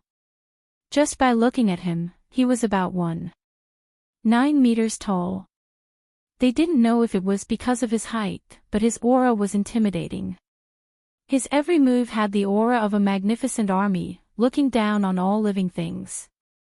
Gu Jinglian and Chu Ho walked to the door and stood behind Xiao Bao. Chu Ho smiled and said, "Hello, teacher." The teacher was stunned. "You are?" Without waiting for Chu Ho and Gu Jinglian to introduce them, Xiao Bao immediately said, "Teacher Shui, this is my father and mother." Gu Jinglian responded with a cold smile, appearing polite but indifferent. "Sorry, I'm late." Teacher Shui was shocked speechless. When the fat boy saw Gu Jinglian, his mouth opened so wide that he could swallow several eggs. His eyes widened as he stared at Gu Jinglian in disbelief. Were they Xiao Bao's parents? Liar. Impossible. At this moment, the chubby boy was completely stunned by Gu Jinglian's astonishingly handsome appearance. Xiao Bao's appearance belonged to the cute type. Therefore, the chubby boy had imagined what Xiao Bao's parents looked like, but he never would have thought that Xiao Bao's father would be so handsome. Gu Jinglian's facial features were more feminine. His facial features were cold and elegant, but they carried a kind of invasive beauty.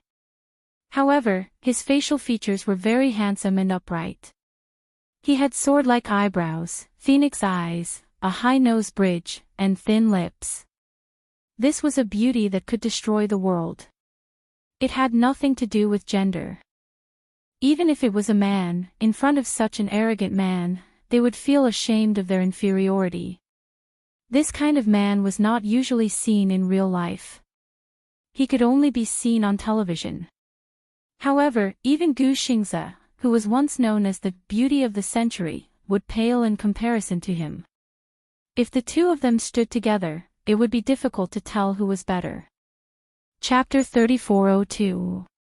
Gu Xingze was a rare beauty in the entertainment industry.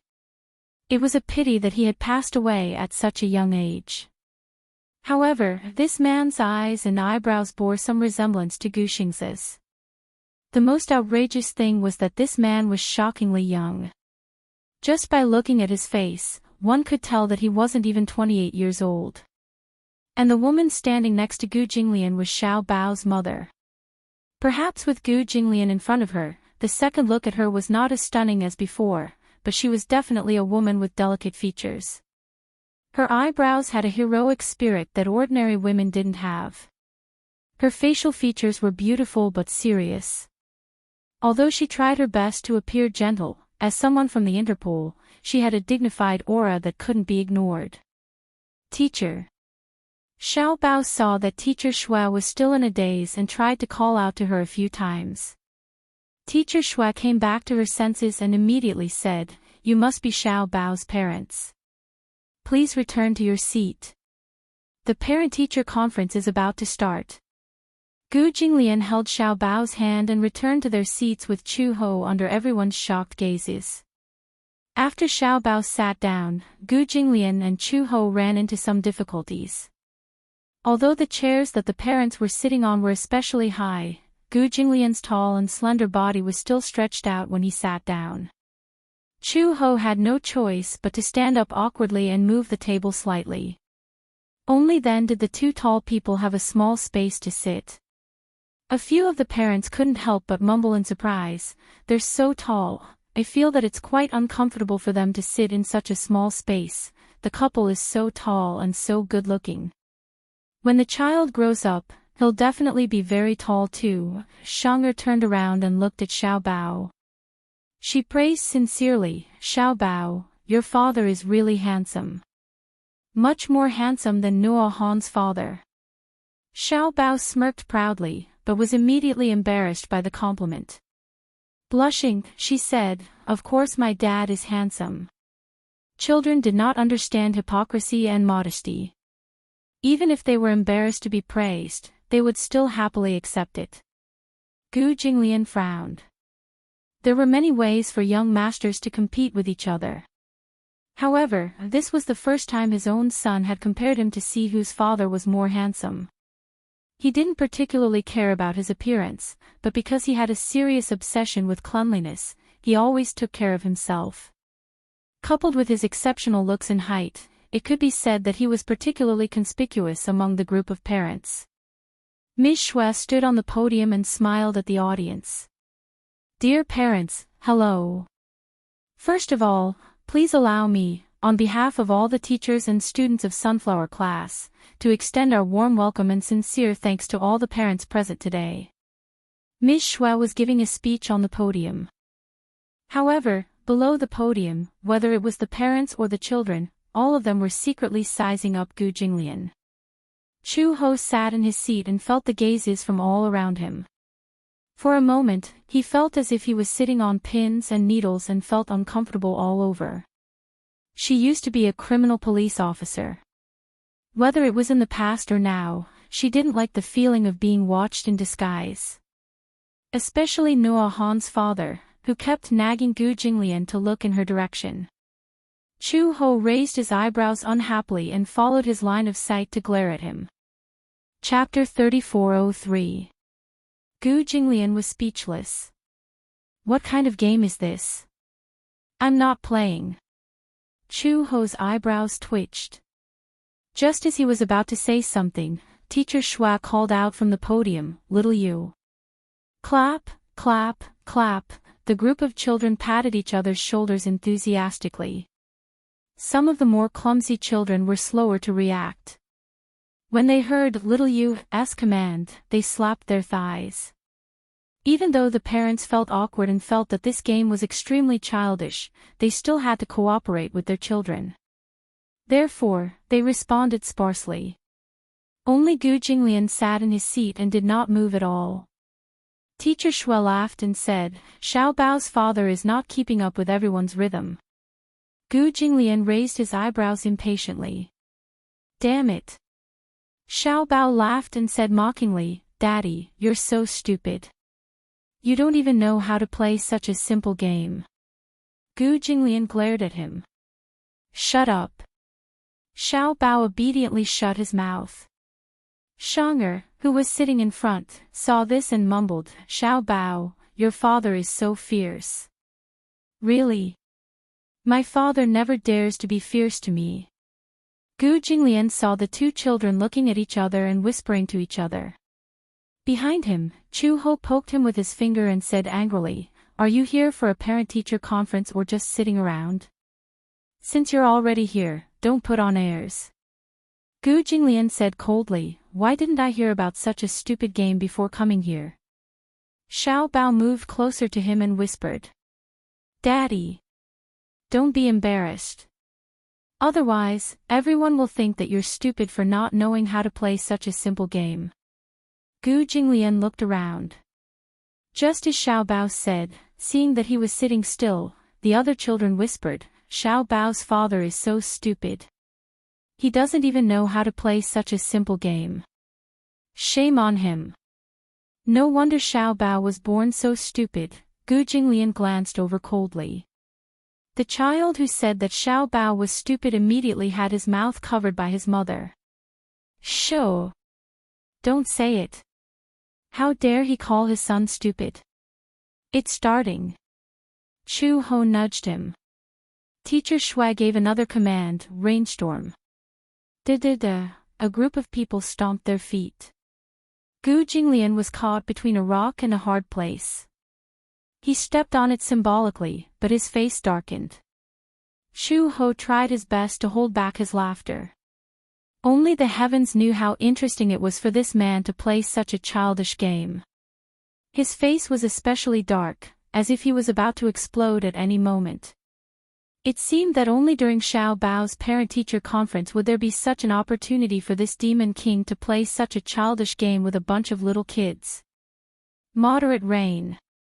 Pa pa pa, xiaoyu. Pa pa pa, rainstorm. Da-da-da. The earth quaked and the mountains shook. During the break, Gu Jinglian leaned against the wall in the corridor with an ashen face. His almond-shaped eyes were gloomy. Xiao Bao stood pitifully beside him and said innocently, All right. Daddy, don't be angry. Next time, I won't let you play such a boring game. There won't be a next time. The chubby boy pulled Li Xianlai to the corridor and saw Xiao Bao hugging Gu Jinglian's long legs. The chubby boy pointed at Xiao Bao and said, Daddy, that's him. His name is Gu Qingze. He's been bullying me. Chapter 3404. The chubby boy nodded and waited for his father to stand up for him. Li Xianlai walked up to Gu Jinglian and greeted him with a smile. You're Gu Qingze's father, aren't you? Gu Jinglian looked up and glanced at him. His icy gaze swept over him before he smirked coldly. What's the matter? It's nothing special. I just wanted to meet my rumored competitor. Li Xianlai said casually, Children don't know any better and are actually competing over such childish things. Do you know what the two of them are doing compared to us? I've always heard from my son that your Xiao Bao said that you're the most handsome father in the world. It made me a little curious too. However, now that I've seen you in person, you really live up to your reputation. Gu Jinglian's reaction was very cold. He was a man of few words, so he didn't respond to Li Xianlai's greetings and only smiled coldly. It was obvious that he didn't care. As a result, Li Xianlai was extremely embarrassed and couldn't find a way out. His expression suddenly became a little unhappy. Usually, in the company, it was only his subordinates who complimented him. He didn't care about other people's expressions. Li Xianlai purposely picked on Gu Jinglian not only for his son's reputation, but also for his own reputation. He said, I don't think I've heard you mention before. What do you do for a living? Gu Jinglian said coldly, that's not for you to ask about. Li Xianlai suddenly felt suffocated again. Gu Jinglian's tone was neither cold nor warm. Although his words were concise and comprehensive, the arrogance in his words couldn't be concealed at all. It made Li Xianlai extremely embarrassed. He snorted coldly and said, I didn't expect you to be so arrogant. It seems like you've been in power for a long time, so you speak with such an arrogant tone. If you ask me, there's no shortage of important people here. Most of the people who can send their children to this kindergarten are worth tens of millions or more. Even if you really have some background, you don't have to be so arrogant, right? These words were a classic example of hitting the nail on the head. Gu Jinglian was already fuming because of the boring conversation just now. He said coldly, do I need to ask for your opinion on my attitude and emphasis? When Xiao Bao saw this, he couldn't help but worry that Gu Jinglian would make things difficult for Li. He immediately said, Dad, don't be angry. Don't stoop to his level. Let's go into the classroom. With that, he held Gu Jinglian's hand and walked into the classroom. Li Xianlai was so angry that he stomped his feet. Gu Jinglian's arrogant attitude had completely angered him. If it wasn't for the school, he would have flared up. Madhav asterisk Ker, what the hell is this? What are you so arrogant for? Li Xianlai planned to give this guy a good taste of his medicine. That, and parents, too. Calm. The. 3 people, 4 legs. The rules of the 3-person, 4-person leg-tied race were relatively simple. The parents and children were in one group, and each group had one leg tied together with a cloth bag. The bag was tied above the ankle joint and the calf near the knee. Then, they stood up and started running at the same time. In the end, the first one to reach the finish line was the winner. Chapter 3405. When Chu Ho was working at the Public Security Bureau, he had come across this game at an event held by the Bureau. However, Gu Jinglian had never heard of it. They were in the second group for the preliminary round. The 3 of them stood in a row, with Chu Ho on the left and him on the right. Xiao Bao was naturally in the middle. However, Gu Jinglian and Chu Ho were really too tall. Xiao Bao couldn't even hug their waists when he stood in the middle. Xiao Bao didn't have much confidence. He felt that this game was really too difficult. However, there was a prize for first place. A super big doll. Xiao Bao liked it very much. Children of his age had almost no resistance to furry toys. As a prize, it was different from buying one himself. A prize meant honor. Xiao Bao naturally looked forward to it. Hence, he asked Chu Ho, Mom, can we win? Chu Ho glanced at Gu Jinglian, then looked at Xiao Bao and said, it's not a problem to win, as long as your dad doesn't drag us down. Gu Jinglian heard this and snorted disdainfully. He said mockingly, who's the one dragging us down? Xiao Bao whimpered and tugged at Gu Jinglian's sleeve. Dad, you have to win. I heard that the prize is a very big toy. Gu Jinglian raised his eyebrows. His tone was unusually gentle. Got it. Teacher Shui raised her whistle and swept her gaze around. When she saw that all the parents and children were ready, she clapped her hands and said, is everyone ready? Ready. Then, let's invite the parents to bring their children to the finish line. Teacher Shui counted down. Accompanied by a loud whistle, a group of parents brought their children to the finish line with great difficulty. The rules were simple, but the game was difficult to play.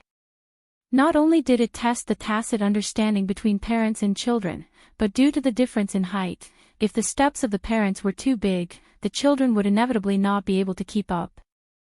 They might even fall. The fat boy was in the same group. As soon as he whistled, the three of them rushed to the finish line in a flurry. The father and son were eager to win.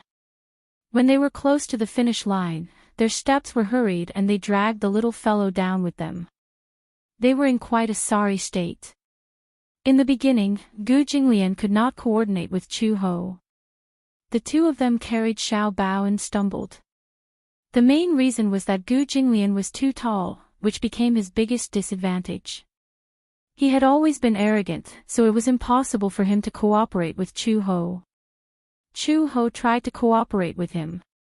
In the end, he barely managed to reach the finish line in second place in the group and entered the finals.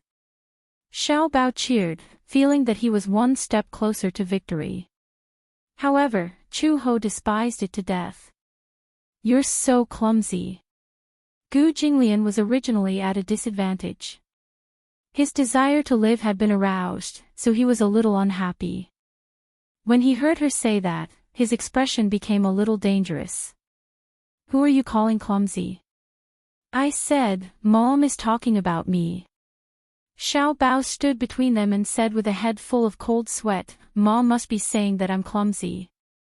Gu Jinglian was speechless. Chu Ho was speechless. Xiao Bao complained, "Sigh, it's all my fault. I'm so clumsy that I dragged you guys down to get first place. Don't stumble in the finals." Chu Ho said, "Otherwise, Xiao Bao's first place will be gone." Gu Jinglian said, "Don't worry." Chapter 3406. When they were preparing for the finals, Gu Jinglian tied up his legs. Suddenly, he thought of something and hugged Xiao Bao's shoulder. With his lift, Xiao Bao was lifted up a little and was almost lifted into the air. When Chu Ho saw this, he immediately understood his intention and hugged Xiao Bao's other shoulder. The two of them were carrying Xiao Bao in their arms. This way, they only had to worry about the coordination of their feet. Gu Jinglian said, "I'll use my right leg first, you use your left leg first." Chu Ho nodded and said, "Okay." As soon as the whistle blew, Gu Jinglian narrowed his eyes and took a step forward. Chu Ho also moved. This time, the two of them cooperated exceptionally well. They took turns to kick and were terrifyingly coordinated. The group of people watched as the two of them instantly left the team behind them more than 10 meters behind and strode towards the finish line. In the end, the two of them felt that walking was too slow and actually started running. They approached the finish line like a whirlwind. "Oh my God! Look at them, they're actually carrying the child. They're so strong." Some parents wanted to imitate them, but the men were fine. However, most of the mothers could not lift their children. Instead, they were flustered and embarrassed. While many parents were still struggling at the starting point, Gu Jinglian and Chu Ho had already carried Xiao Bao across the finish line. Teacher Shui blew the whistle in shock and announced the winner. First place, Gu Qingze. The chubby boy was so angry that he could only stare. He said angrily, "It's all Daddy's fault. He let Xiao Bao steal the limelight. I can't accept this." Li Xianlai was also not in a good mood. After being ridiculed by his son, he was even angrier. In the end, the other parents' teams also reached the finish line one after another. The second and third places were also decided. Shang'er was very happy to be in third place. On the podium, Gu Qingze stood on the highest step with his hands behind his back. He looked proud.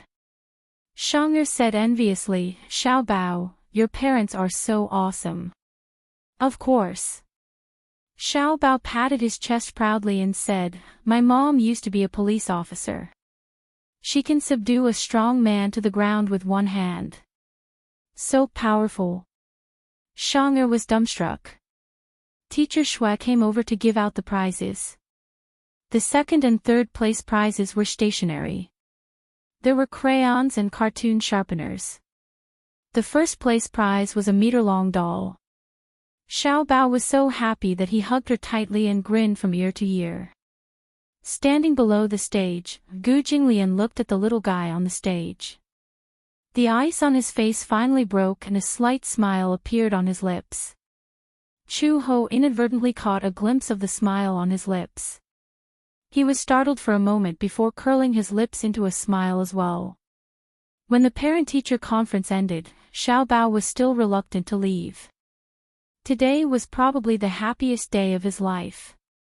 There was Daddy, Mommy, and him. In the end, the three of them competed in a competition and even won a prize.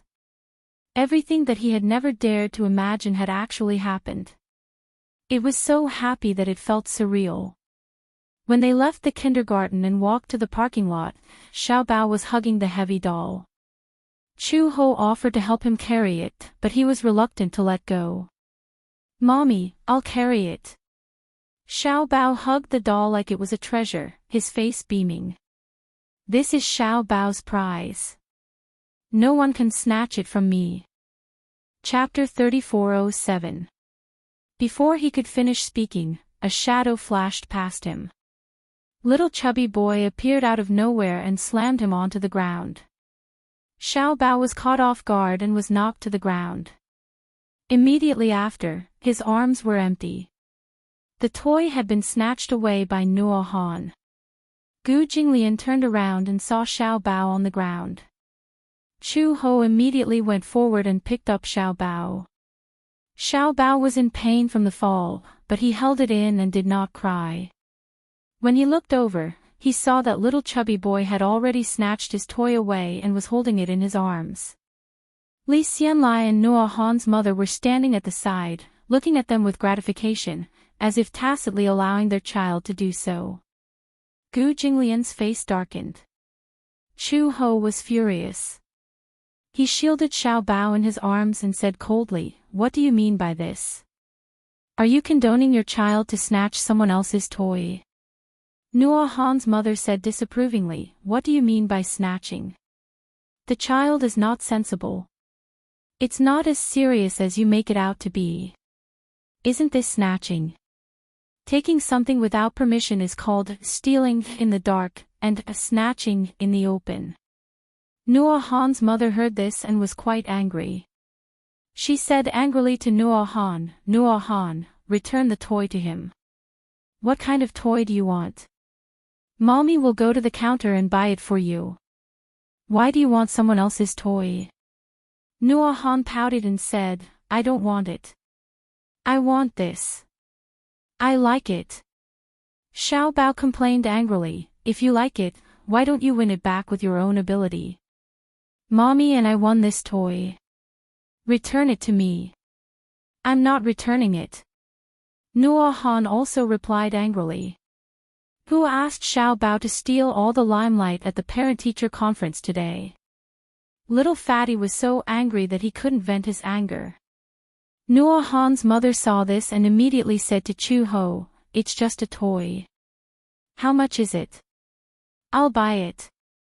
Then, she took out a Chanel wallet from her bag and fiddled with it as if she was fishing for money. "Buy it with money." Ha! To Xiao Bao, the value of this toy could not be measured by money. In the eyes of such a young child, there was no concept of money at all, only sacred honor. In the eyes of a child, a few $100 bills were not even as valuable as a few red flowers on the blackboard. Buy with money. Who was this woman insulting? What's more, how much could this toy be worth? It could be bought outside for a few hundred yuan, but in Xiao Bao's eyes, it wouldn't even be sold for a few million yuan. Xiao Bao said, "Who wants your money? I won this toy and it belongs to me. Give it back to me." As he spoke, he broke free from Chu Ho's arms and rushed in front of Nuo Han. He was not afraid of his strong physique. Little Fatty was taller than Nuo Han, so he was naturally stronger than Xiao Bao. Therefore, he did not put a little bean like Xiao Bao in his eyes. When he saw Xiao Bao running over to take the toy back, he did not even look and pushed him. However, he did not expect that Xiao Bao had come prepared. Instead, he fiercely returned a punch. The reason why he was so easily hit by him before was because of Noah Han's sneak attack. He was not prepared at all, so he was caught off guard and fell to the ground. But now, he was prepared. Moreover, when he was at the Gu family, Uncle Fu did not train him for nothing. Chapter 3408. Usually, he looked cute and adorable, but that was because he was gentle. Uncle Fu had also taught him not to fight with other children. Hence, he looked like he was easy to bully. But in reality, with one punch, Noah Han fell to the ground. Taking advantage of this moment, Xiao Bao reached out to grab the toy in his arms. Seeing that his precious son was being bullied, how could Li Xianlai let it go? Thus, he walked over and stretched out his leg to kick Xiao Bao. Fighting between children was a matter between children. As an adult, he could only stop it. But not only did Li Xianlai intervene, he even wanted to kick Xiao Bao. How could a child's strength be compared to an adult's? Before Chu Ho could react, Gu Jinglian had already strode forward, grabbed Li Xianlai's collar, and pulled him in front of him. "You're asking for death." He threw a punch and directly knocked Li Xianlai to the ground. His back hit the concrete floor hard, and the pain made his face turn red as he arched his back. Chu Ho widened his eyes in shock. He couldn't believe it. She had followed Gu Jinglian for so long, but she had never seen him fight personally. He had a serious obsession with cleanliness, so he never fought with others. Moreover, he had many bodyguards around him, so it was not his turn to fight. This time, however, was an exception. Because the movement was too big, his clothes were a little messy. Gu Jinglian tugged at his tie expressionlessly and glanced at him coldly. Beside him, Noah Han was so scared that she cried. Noah Han's mother pointed at her angrily and said, "Why are you hitting people?" She directly pointed her finger at him with her head held high, but this really violated his taboo. He hated it when people pointed at him with their fingers. Gu Jinglian said coldly, "I don't hit women." Chu Ho smiled coldly and walked forward. She grabbed Noah Han's mother's outstretched finger and twisted it gently. With a crack, the finger was broken. Noah Han's mother knelt on the ground weakly. Her face was contorted in pain, and she cried herself hoarse, as if she wanted to use her cries to attract others. When the fat boy saw this, he cried even louder. However, even though the mother and son were crying so hard, no one approached them. The huge parking lot seemed to be isolated from the rest of the world. Little did they know that Gu Jinglian's men had already sealed off the parking lot. All the parents were blocked outside and could not enter. Moreover, they did not know what was going on. Gu Jinglian walked in front of Li Xianlai expressionlessly. He lifted his long legs in disgust and lifted Li Xianlai's chin with the tip of his leather shoes. His cold gaze swept over Li Xianlai. What are you doing?" Li Xianlai was frightened by the cold sharpness of his body. He had never seen a man with such a terrifying aura. Gu Jinglian hated his face. He kicked his face to the side and said coldly, "You spoil my appetite." "What did you say? If you don't know how to discipline your child, do you need my help?" Gu Jinglian said casually, "By the way, I'll teach you some rules." "What do you mean?" "I don't like to talk nonsense with people." "It's fine if you don't understand." Gu Jinglian squatted down and carried Xiao Bao in his arms. He stood up and said to Chu Ho, "Let's go." Chu Ho nodded and followed him into the car. Chapter 3409. Li Xianlai was still confused. He looked in the direction of his departing figure and saw Gu Jinglian carrying Xiao Bao and getting into a Rolls-Royce Phantom with Chu Ho. He recognized the limited edition Phantom, which was worth tens of millions. However, he realized that the license plate of the car was actually 5/8. He still remembered that this special license plate was not something that could be measured by money. Without a special background, it was impossible to get such a license plate number.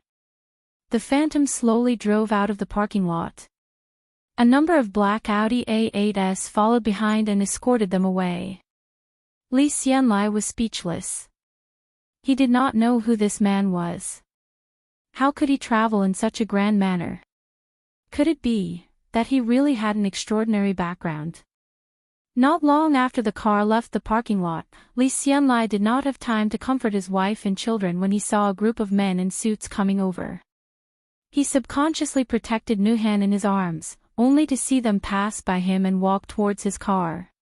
He had specially driven a Porsche over today. It was worth millions. This car was even bought with a mortgage. However, he saw the men in black suits surrounding the car. Although they were unarmed, their aggressive posture made Li Xianlai extremely nervous. "What are you doing?" Just as he finished speaking, he heard a voice. "Smash it!" Li Xianlai sucked in a breath of cold air and immediately rushed over, only to see a few men in black facing his Porsche, ruthlessly kicking. These people were all well-trained fighters. Not to mention that they were unarmed, even a casual punch from them was enough to shatter his car window. "Stop!" Li Xianlai was so anxious that his eyes were about to burst. He rushed over, only to see the men kicking and punching the car door and bumper into pieces. A few places were dented. The car window shattered into snowflakes. Some of them even exploded. The windshield wipers were also broken. Even the glass was smashed beyond recognition. Two men rushed over with iron rods in their hands and started smashing the car. Nuhan's mother was so frightened that she screamed. Li Xianlai was so anxious that he stomped his feet. However, due to the large number of people, he did not dare to stop them. He could only watch helplessly as they smashed and smashed his beloved vehicle. Nuhan's mother pushed him and said, "What are they doing? Hurry up and call the police." "Are you crazy?" Li Xianlai turned around and glared at her. "Can't you see? They are all from the Hay Society. Call the police. Go to hell." Then what should we do?" Li Xianlai gritted his teeth, but he could not think of a way. In just a few minutes, he could only watch helplessly as his vehicle was smashed into scrap metal. In the end, he could not find a single complete piece. After smashing his car into scrap metal, these people left quickly. Before they left, they said, "This is just a warning, this is just a warning, this is just a warning, be sensible, you hear me?" With that said, the group's mother's father. Nuhan was scared out of her wits. Nuhan's mother looked at the smashed car and wanted to cry. She mumbled, "What should we do? Who are they?" "I guess," Li Xianlai's breathing became uneven. "I guess they are probably Xiao Bao's father's men." Chapter 34:10. Nuhan's mother was so frightened that she started babbling incoherently. "But these people are obviously from the Hay Society." "Don't tell me." "Stop talking." Li Xianlai finally lost his temper. "Do you think the situation isn't chaotic enough?" Nuhan's mother was so frightened that she kept quiet. The fat boy just sat on the ground, crying himself hoarse. Li Xianlai was even more upset and kicked the car hard as a way of venting his anger. On the way back to the Gu residence, Xiao Bao hugged the doll. His eyes were still red, but he stubbornly did not shed a single tear. However, along the way, he hugged the doll lovingly. Gradually, his mood brightened. Gu Jinglian looked at him. Seeing that he had quickly forgotten about the unhappiness earlier, he did not take it to heart. Chu Ho smiled and asked, "Is this doll that fun?" "Xiao Bao likes it." Xiao Bao smiled and said, "This is a prize that we won together." As he said this, he said excitedly to Gu Jinglian, "Uncle, you were so awesome today. Everyone was so envious of me." "Humph. That was so satisfying. I told you, you're the most handsome person in the world."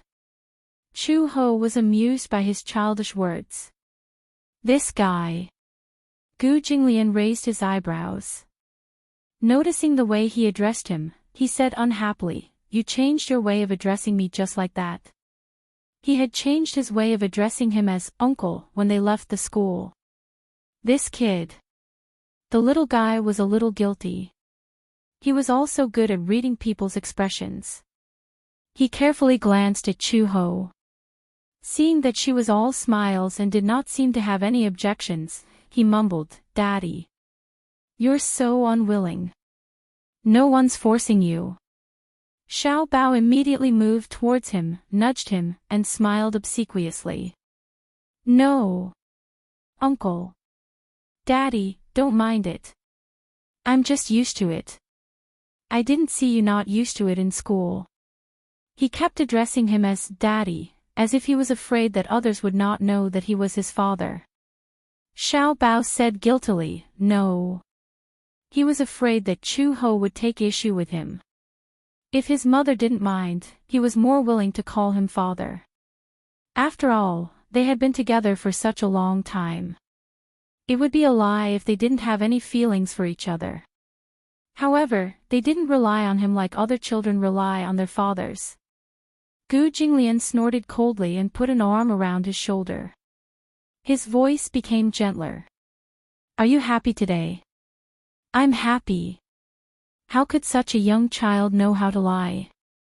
He said sincerely, Today is the happiest day of Xiao Bao's life. When Chu Ho heard this, he felt upset. Ever since he was young, Xiao Bao was filled with curiosity and yearning for a father. Xiao Bao did not have a father since he was young, so he was ostracized by his peers. Many children attacked him, saying that he had a mother to give birth to but no father to raise him. This had always been Xiao Bao's sad past. However, it was different now. In front of so many children, Xiao Bao had gained enough face. With such a cool father like Gu Jinglian, it was indescribable how proud he was. Who would have thought that such a young child would know how to be proud and have some vanity? But it was this little bit of vanity that was so easily satisfied. For a moment, Chu Ho felt a little guilty. He felt that he owed Xiao Bao too much during his childhood.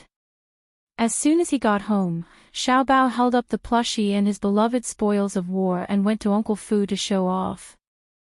Chapter 34:11. Chu Ho and Gu Jinglian got out of the car.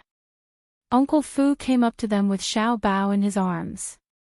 He looked at Gu Jinglian with a smile, then at Chu Ho. He asked cheerfully, How was it? Was Xiao Bao's parent-teacher conference interesting? Gu Jinglian frowned. He suddenly thought of the stupid games they played at the parent-teacher conference and his face turned gloomy. Chu Ho also thought of the unpleasant things that happened before they left. He did not look happy either. Boring. Boring. The two of them said almost at the same time. After that, they went back to their respective rooms. Uncle Fu carried Xiao Bao in a daze and stood there in a mess. In the study, Gu Jinglian stood by the bed and looked at the courtyard through the window.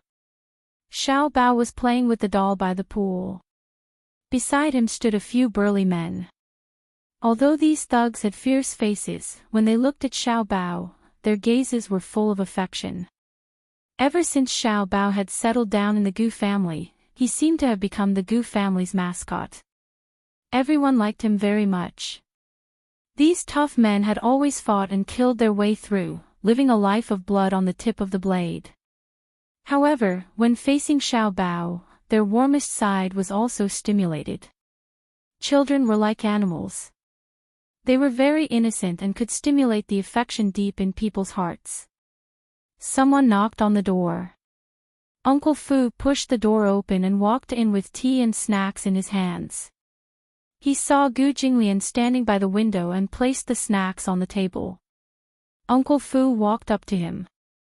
Old master, you must be tired today. Gu Jinglian's gaze fell on Xiao Bao through the window. He saw him holding the doll and laughing heartily at the thugs, revealing his cute little rabbit teeth. He looked so innocent. A doting smile gradually appeared on the man's face, which was usually cold and aloof. Uncle Fu heard him speak and curiously followed his gaze. He realized that he was staring at Xiao Bao and immediately said, "Xiao Bao is very happy today. I can tell that he especially likes this doll. This is not like the ones bought outside. Old master won this doll for him. He treasures it so much." Gu Jinglian's smile deepened. When Fu Bo saw him smile, he understood in his heart that even though master usually did not show his emotions, in reality, he doted on Xiao Bao very much. Gu Jinglian noticed that Uncle Fu was secretly laughing at him. His smile disappeared and he returned to his usual cold expression. He returned to his desk and picked up the teacup. He gently lifted the lid, gently, and took a sip and ordered him coldly, "Check someone for me." "Yes, old master." He put down the teacup and said in a cold voice, "Li, go first." "This person. What's wrong with him?" Uncle Fu was a little surprised. "Did he offend old master in any way?" "Check on this person's background." "Yes." Uncle Fu accepted the order and immediately left. In the middle of the night, Gu Jinglian finished his work and was about to go to bed after taking a shower. He suddenly thought of something and groped his way to Xiao Bao's room. However, the room was cold and empty. Under the moonlight, he saw that there was no one on the bed. Xiao Bao was not in his room. He left the room and passed by Chu Ho's room. He stopped in his tracks and turned around. He gently turned the doorknob and pushed the door open. In the huge bedroom, Chu Ho was lying on the bed with his arm around Xiao Bao. He was originally breathing lightly and was sound asleep. Chapter 34:12. Before he fell asleep, he did not forget to hug the doll tightly in his arms. He loved it so much that he could not bear to part with it. When she saw this, she felt helpless and did not know whether to laugh or cry, so she simply let him be. In a daze, she caught a glimpse of movement. She opened her eyes abruptly and looked in the direction of the sound. In the darkness, she saw a tall and slender figure standing quietly in front of the bed. The moonlight shone at his feet. When he saw that she had woken up, he raised his finger slightly and placed it between his lips, indicating that she should not make any noise and wake the child up. She did not know when Gu Jinglian had entered the room and walked to the side of the bed. She was careless. In the past, even the slightest movement would wake her up immediately. Unexpectedly, this time, she only woke up when he was close to the bed. It seemed that her sense of danger had deteriorated after staying in the Gu family for so many days. She only woke up after he walked in for so long. Gu Jinglian looked down and saw Xiao Bao sleeping soundly in Chu Ho's arms with a contented expression on his face. His two arms were wrapped tightly around the doll. Even though he was sleeping, he could not bear to let go of the doll. How much did he like this doll? But in Gu Jinglian's eyes, this doll was so ugly that it could not even be compared to him. He slowly sat sideways by the bed and sized him up. As he looked at Xiao Bao's chubby and fair little face, he could not help but have the urge to tease him. He reached out his slender fingers and gently pinched Xiao Bao's nose. When Chu Ho saw this, the corners of his lips twitched violently. He did not expect this man to have such a wicked sense of humor. In his sleep, Xiao Bao suddenly felt that he could not breathe. His little mouth opened with a pft sound. He breathed through his mouth, but he did not wake up. This guy was really in a deep sleep. Gu Jinglian could not help but feel that this guy was especially cute only when he was asleep. At least, it was quiet. When the little guy's eyes were closed, his thick eyelashes were very obvious all of a sudden. Gu Jinglian leaned closer and gently stroked his eyelashes with his fingers. Even in his sleep, the little fellow sensed something strange coming from his eyelids. Subconsciously, he waved his hands and kicked the doll in his arms to the ground. As he spoke, his temper was quite bad. Gu Jinglian pinched his cheeks. The doll was kicked to the ground, and Xiao Bao now had a place for him. Chu Ho watched helplessly as he lay down beside Xiao Bao. For a moment, he felt uncomfortable all over. Is he going to sleep here tonight? Chu Ho felt that his limbs were a little stiff, to the extent that he could not help but pull back his arm that was holding on to Xiao Bao, afraid that he would come into contact with him. Gu Jinglian caught a glimpse of her uneasy expression from the corner of his eye, but he did not pay much attention to it. He gently hugged Xiao Bao's shoulder and closed his eyes. During the day, he was busy with work, and the little guy had to attend classes at the kindergarten. Therefore, they did not have much time to spend together. Even though sometimes the little guy deliberately wanted to get close to him, he felt that when the little guy was awake, he was too clingy. He could not wait to kick him as far away as possible. However, when he did not see him making a fuss, he missed him. It was really unbelievable. It seemed that he had not adapted well to the role of a father. When Gu Jinglian closed his eyes, Chu Ho, who was beside him, finally relaxed. It seemed that he just wanted to sleep with Xiao Bao. Chapter 34:13. The next day, when the morning sun shone in and shone on Xiao Bao's body, the little guy woke up and opened his sleepy eyes. His little hand that was clenched into a fist gently rubbed his sleepy eyes, but all of a sudden, he felt that the place he was lying on had become much more crowded. He turned his head in confusion and saw Chu Ho hugging him, sleeping soundly. He curiously turned his head again, only to see Gu Jinglian lying on his left, sleeping quietly. The little guy's mouth instantly formed an O shape and he sucked in a breath of cold air. When did this big guy lie down? Why didn't he feel anything at all? Where was his doll? Could it be that in the middle of the night, his doll had become his father? Xiao Bao's mind was in a mess, but he saw Gu Jinglian with one hand behind his head and the other holding him. His handsome and quiet sleeping face was so beautiful even when he was sleeping. Xiao Bao stared at him for a long time, and finally came back to his senses. He turned his head to look at Chu Ho, and then looked at him. His heart was suddenly filled with satisfaction. He was a little happy in his heart, so happy that he didn't know what to do. For the first time in his life, he was lying on the same bed with his parents.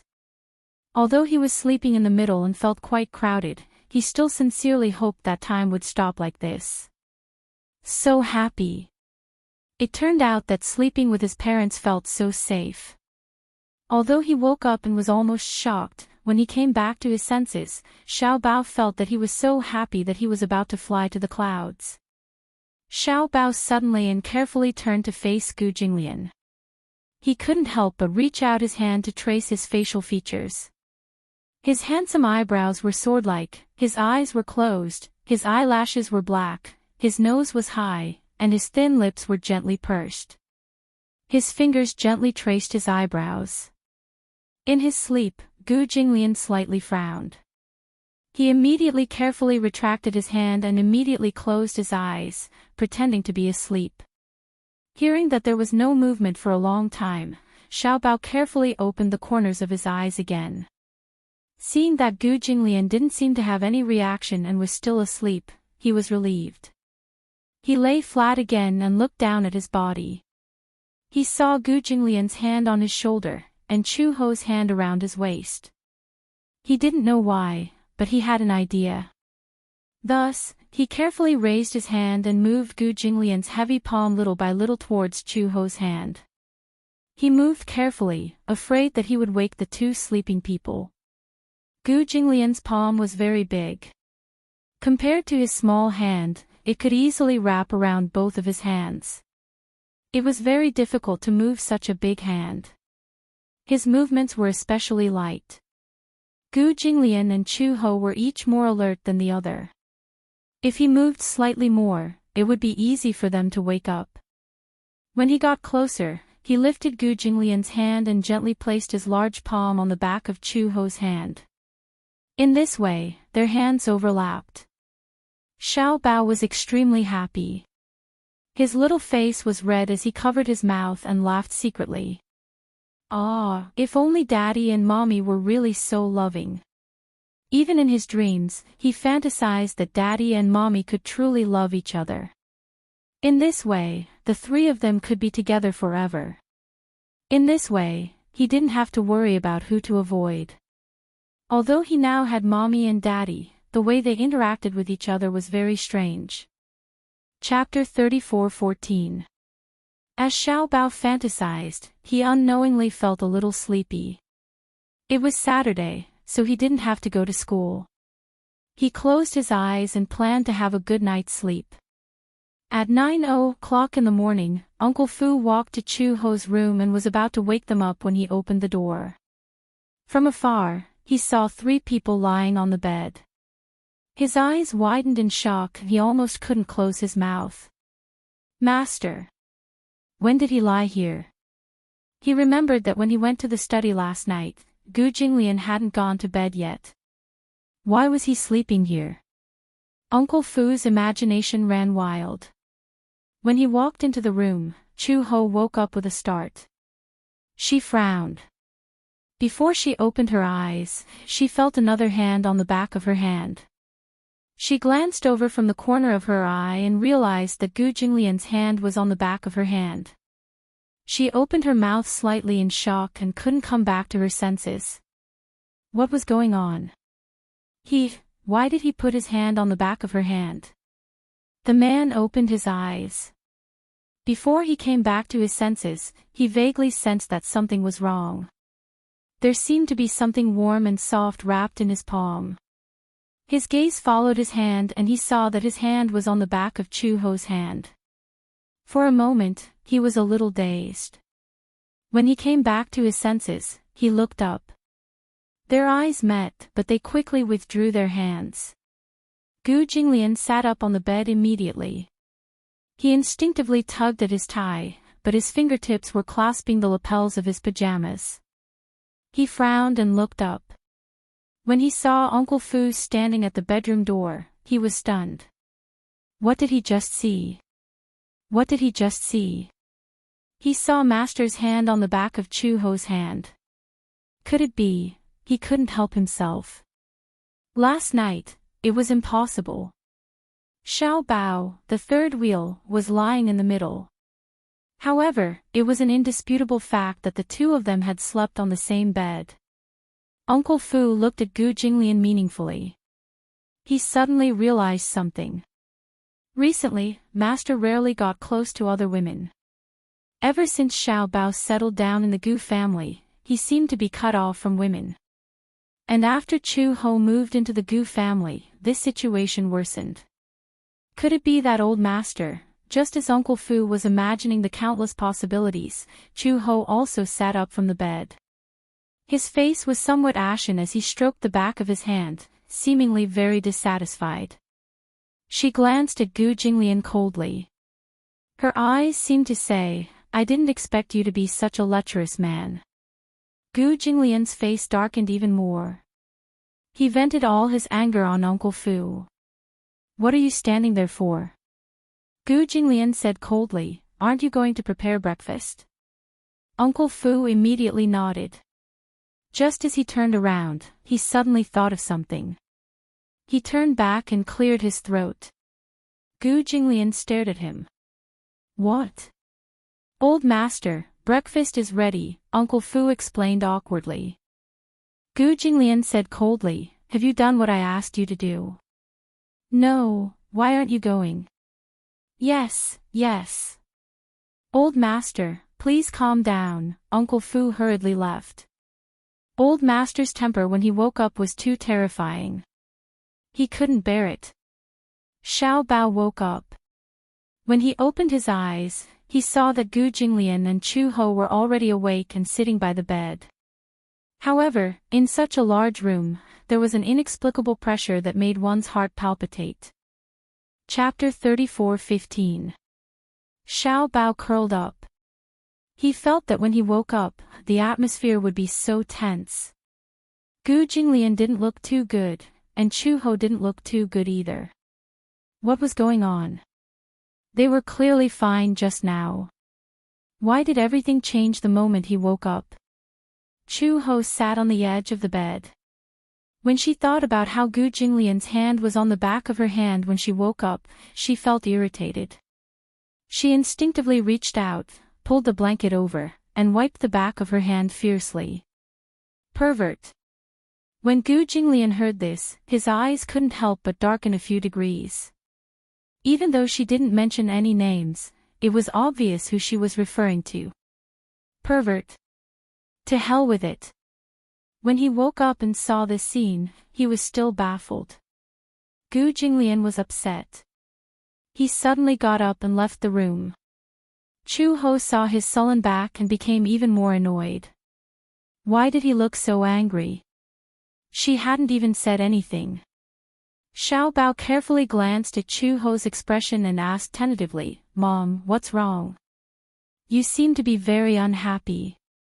Chu-ho said gloomily, "It's nothing.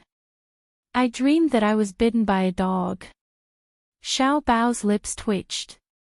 However, he was still young and didn't know what Chu-ho was insinuating. Xiao Bao got out of bed and changed his clothes. When he went downstairs, he saw Uncle Fu coming out of the dining room. He was about to call Gu Jinglian for dinner. Xiao Bao immediately went up to Uncle Fu and grabbed the corner of his shirt. He said uneasily, "Uncle Fu, Uncle Fu." Uncle Fu patiently squatted down in front of him and pinched his cheek. "What's wrong?" "Xiao Bao. Have you noticed?" Xiao Bao hugged his neck and whispered in his ear, "Uncle and Mommy are sleeping on the same bed today." Uncle Fu nodded. However, the two of them seemed to be very unhappy. Xiao Bao felt wronged. What happened? The two of them were fine yesterday. Uncle Fu was speechless for a moment. How could he tell Xiao Bao that the reason why Chu-ho and Gu Jinglian were fine yesterday was because they wanted to attend his parent-teacher conference? They were just putting on a show and pretending to be peaceful. But in reality, the two of them were like fire and water. When Xiao Bao saw that Uncle Fu did not speak, he became even more worried and said worriedly, "Mom seems to hate Uncle, and Uncle doesn't seem to like Mom either. What should we do?" That's the truth. Uncle Fu said vaguely, "The two of them don't have a good relationship." Xiao Bao tilted his head curiously. Then why do they hate each other when their relationship is so good and loving? Uncle Fu choked for a moment and did not know how to answer this question. Xiao Bao continued to ask, "Since they hate each other, how did they give birth to me?" Uncle Fu did not know how to answer such a profound question. When Xiao Bao saw that Uncle Fu was not replying and looked like he was in a difficult situation, he suddenly thought of something. His face looked like a storm was coming. Xiao Bao is so pitiful. He pinched the corner of his shirt and looked pitiful. His little nose was wrinkled and he looked like he wanted to cry but had no tears. Uncle Fu immediately hugged him and coaxed him, "What's wrong?" Xiao Bao feels that Xiao Bao is an unwanted and unloved child. Chapter 34:16. When Uncle Fu heard this, he immediately replied, "How can Xiao Bao say that?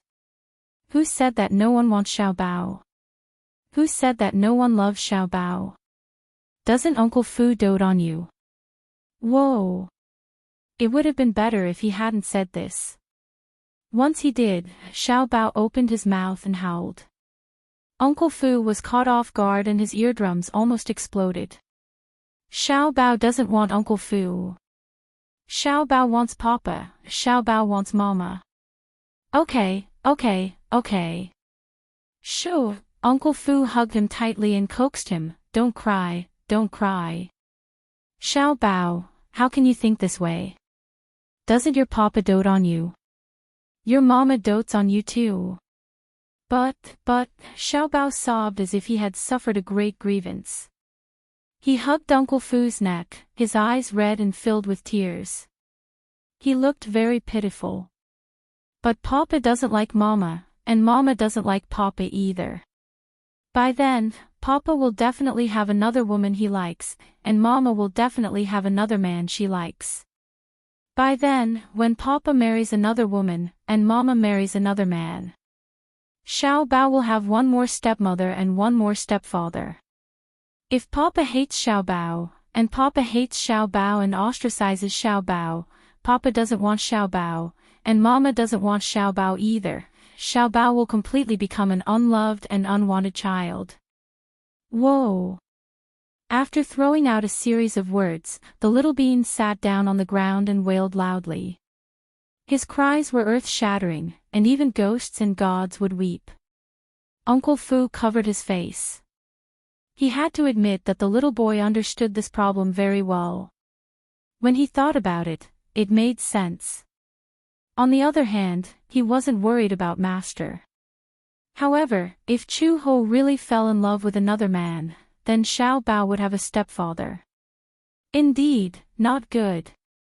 Xiao Bao's cries were earth-shattering. Uncle Fu spent a lot of effort to calm him down. When Chu Ho came downstairs for breakfast, he saw Uncle Fu hugging Xiao Bao and rocking him back and forth. It took a lot of effort to coax him. When Xiao Bao saw Chu Ho, he immediately thought of the grievances he had suffered, and tears filled his cheeks again. What happened? Chu Ho walked over and looked at him. Why is Xiao Bao crying? Uncle Fu sighed, but he had a headache. He concisely recounted what had just happened. When Chu Ho heard it, he could not help but break out in cold sweat. What stepmother and stepfather? How could this rascal think so far ahead? Chu Ho immediately hugged Xiao Bao and comforted him. Xiao Bao, why do you like to let your imagination run wild? Who said that Mommy doesn't want you anymore? Mommy wants me now, but it's hard to say in the future. Xiao Bao said angrily. Chu Ho did not know whether to laugh or cry. Has our Xiao Bao become a prophet? Does he know what will happen in the future? Is Mommy not going to get married for the rest of her life? Won't Mommy be too lonely by herself? This child really knew a lot. He wasn't like this in the past. What exactly did the kindergarten teacher teach him? She quickly coaxed, who said that? Mommy won't get married for the rest of her life and will stay by Xiao Bao's side. Xiao Bao definitely won't have a stepfather. What about a stepmother? Xiao Bao stared at her pitifully. Daddy won't find a stepmother either. This, Chu Ho was suddenly put in a spot. This was hard to say. Chapter 34:17. Xiao Bao cried even harder. Chu Ho hugged him and promised, no matter what, Mama promises you that in this lifetime, Xiao Bao is the only baby. I will definitely not find a stepfather for Xiao Bao. Xiao Bao rubbed his eyes and looked at her suspiciously. Really? Yes. Really? It can't be any more real. Xiao Bao happily threw himself into her arms. Only then did this end. Uncle Fu brought breakfast into the room. Gu Jinglian sat in front of the study table. Unexpectedly, he wasn't playing with his pen and ink. Instead, he was resting his head with his hand on his hand. No one knew what he was thinking about. Uncle Fu placed the breakfast on the table and pretended to mention it casually. Just now, Xiao Bao cried for a long time. It wasn't easy to calm him down. Upon hearing this, Gu Jinglian opened his eyes and asked in surprise, why is he crying again? This guy seemed to be used to crying. Uncle Fu said in a roundabout way, it's all because of old master. About me. Xiao Bao is worried that old master will find him a stepmother. Gu Jinglian's lips twitched violently and he was speechless. Who said that I'm going to find him a stepmother? Uncle Fu smiled. Isn't it because the child is still young? It's inevitable that his imagination will run wild.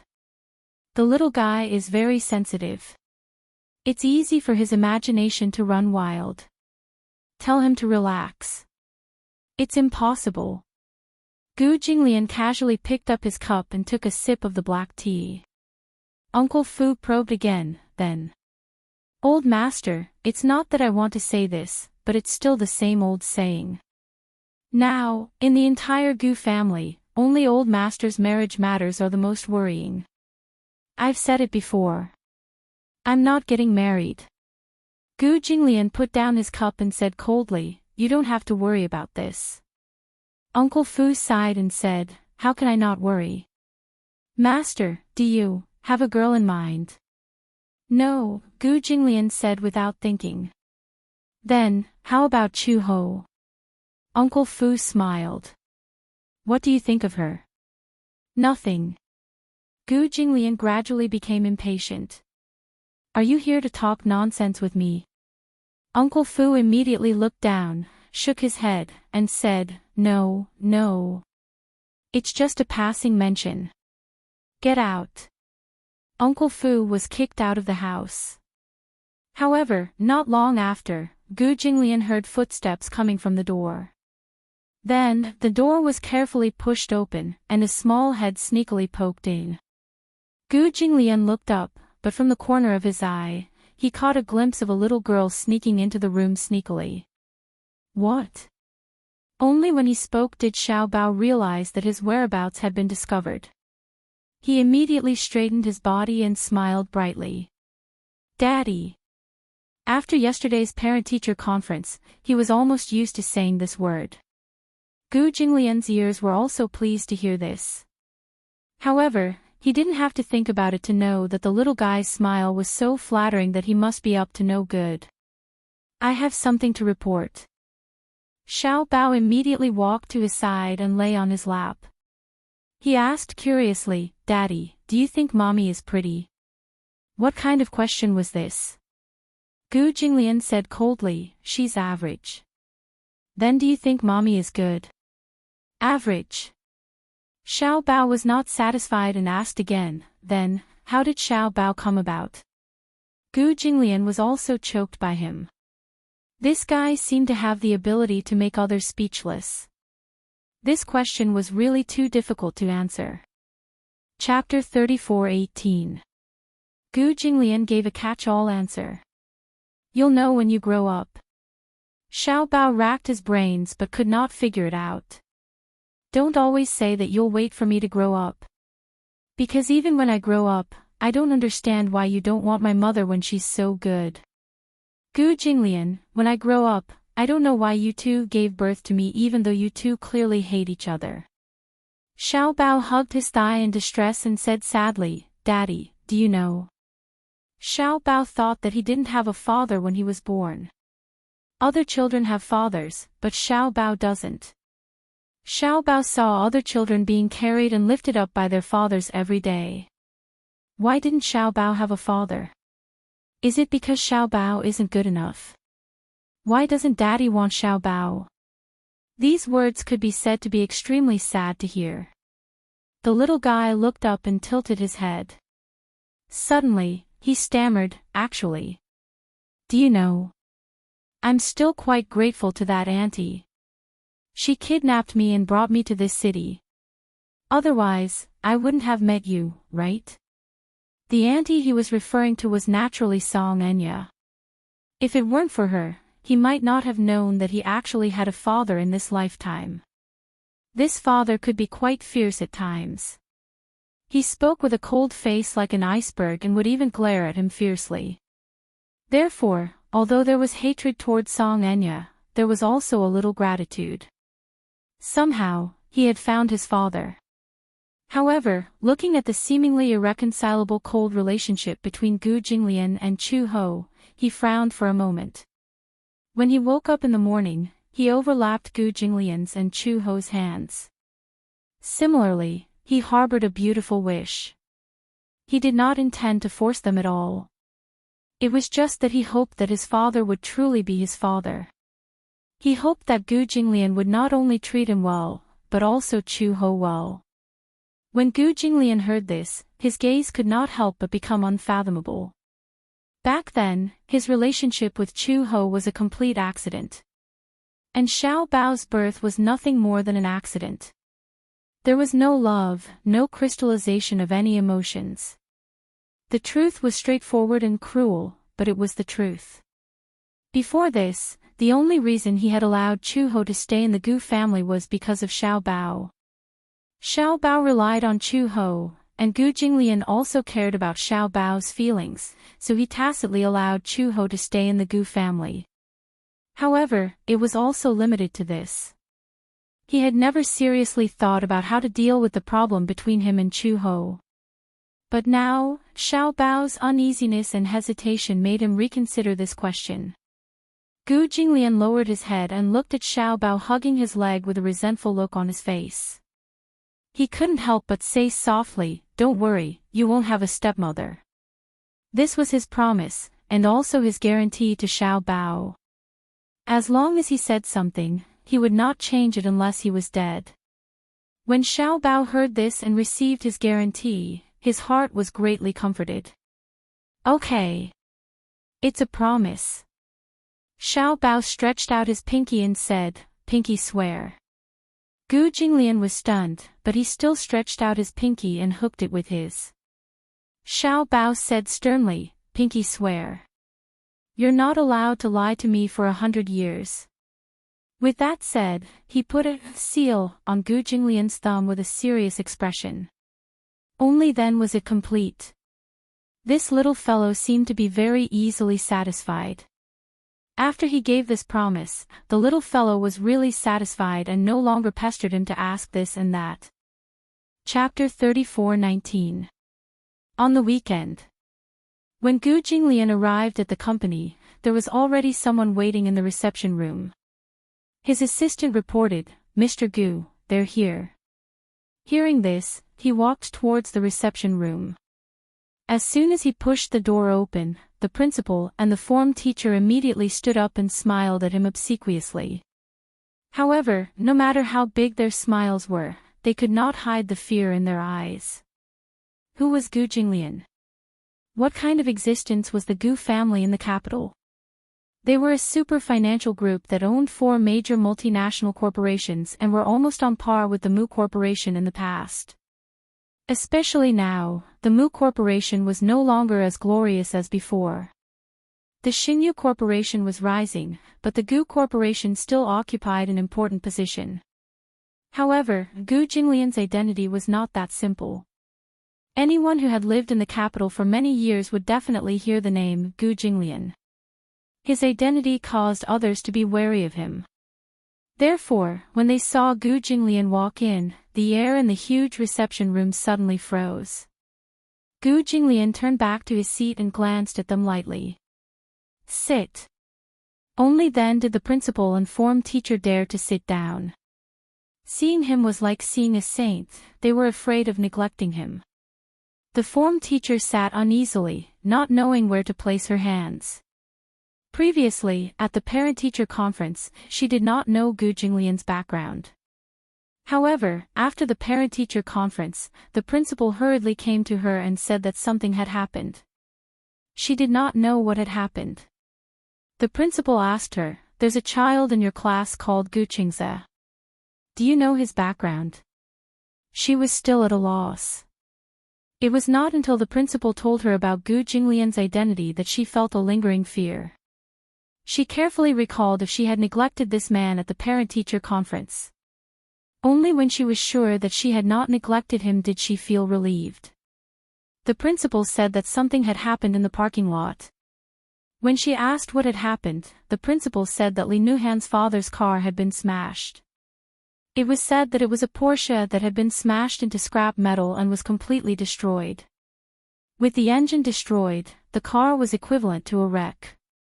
It had lost a few million yuan. I rushed over just now. Nuhan's father said that Gu Qingze's parents sent someone to smash the car. I looked at the name list and found out that Gu Qingze's father is Gu Jinglian. Gu Jinglian, no wonder he had a displeased expression when he was asked to introduce himself. Hiding his background. Why did you smash the car for no reason? Although Gu Jinglian had a powerful background, judging from the parent-teacher meeting, he was definitely not the type to flaunt his power. He kept a low profile and did not touch other people's cars for no reason. He only smashed Li Xianlai's car. Teacher Shui had a good impression of Gu Jinglian. He was a gentleman, polite, and a man of few words, but he gave off a noble and elegant vibe. She had exchanged a few words with him. Although he was a little cold, he was definitely not overly arrogant. If the principal hadn't revealed his identity, she really wouldn't have known that he had such a background. The principal said that Li Xianlai probably did not like Gu Jinglian and stole his limelight at the parent-teacher conference. Therefore, he surrounded Gu Jinglian in the parking lot and wanted to reason with him. In the end, Nuhan was insensible and snatched Xiao Bao's toy. Li Xianlai and Nuhan's mother did not stop her. Gu Jinglian was angry. Of course, the consequences of being angry were very serious. A 1,000,000 yuan Porsche was directly destroyed. It was tragic beyond compare. A car being destroyed was not scary, but what was scary was the aftermath. Chapter 34:20. The principal planned to talk to Li Xianlai on Monday. However, Li Xianlai brought Nuhan to the school on Saturday, saying that he wanted to transfer schools. Transfer schools. Li Xianlai did not mention the reason for the transfer. He only said vaguely, "There are some problems with the business, so we need to move out of town." The principal felt that this was not a simple matter, but Li Xianlai refused to say much. He only said that time was tight and that he needed to complete the procedures as soon as possible. It was not until the weekend that the principal found out that Li Xianlai was there because of Gu Jinglian that he decided to transfer the business to another city. With Li Xianlai's background, Gu Jinglian could crush him with his eyes closed. Li Xianlai knew that he was no match for this man. Therefore, he moved his family to another city. In the span of one night, they moved away. The principal was also trembling with fear. In the morning, he received a call saying that the CEO of the Gu family wanted to see them. He became more and more frightened, not knowing the reason for it. Gu Jinglian arrived an hour in advance. When Gu Jinglian walked in, the man's aura was so intimidating that the principal and Ms. Shui found it difficult to breathe. Teacher Shui glanced at the principal and saw that he was also sweating and uneasy. "What are you nervous about?" Gu Jinglian said expressionlessly, "I think you know who I am." "Yes, we." Before the principal could say anything, Gu Jinglian interrupted him. "I hope that your school will keep my identity a secret." "A secret?" He was a little surprised. Teacher Shui was also surprised. She thought that Gu Jinglian wanted them to take special care of Xiao Bao. "However, since my son is studying in your school, I hope that the incident on the day of the parent-teacher conference will not happen again." Gu Jinglian paused and said, "You should know that I don't have the patience to deal with these trivial matters." "Yes, yes," the principal was shocked and broke out in cold sweat. He quickly nodded. Gu Jinglian also gave some instructions. For example, Xiao Bao's physical fitness was not particularly good. He was a little naughty, so he must be disciplined when necessary. Another example was that Xiao Bao lacked a sense of security and had a stubborn personality. Hence, she hoped that the homeroom teacher would take care of him more. Mr. Shui naturally agreed. She especially liked Xiao Bao. Xiao Bao was well-behaved and obedient. Although he could be naughty sometimes, he was very respectful to his teachers. She could tell that although he had never been to kindergarten, he had been taught well since he was young. He was very polite and respectful to his elders. This was something that other children could not compare to. It was quite worry-free. To her surprise, Gu Jinglian did not have any particularly harsh requirements. He only gave them some instructions about Xiao Bao before letting them go back. So that was what he was talking about. When the director walked out of Gu's, he felt like he had just survived a disaster. He was so scared that his back turned cold. No matter what, it's better to let the parents know. In case something like this happens again. Mr. Shui also agreed.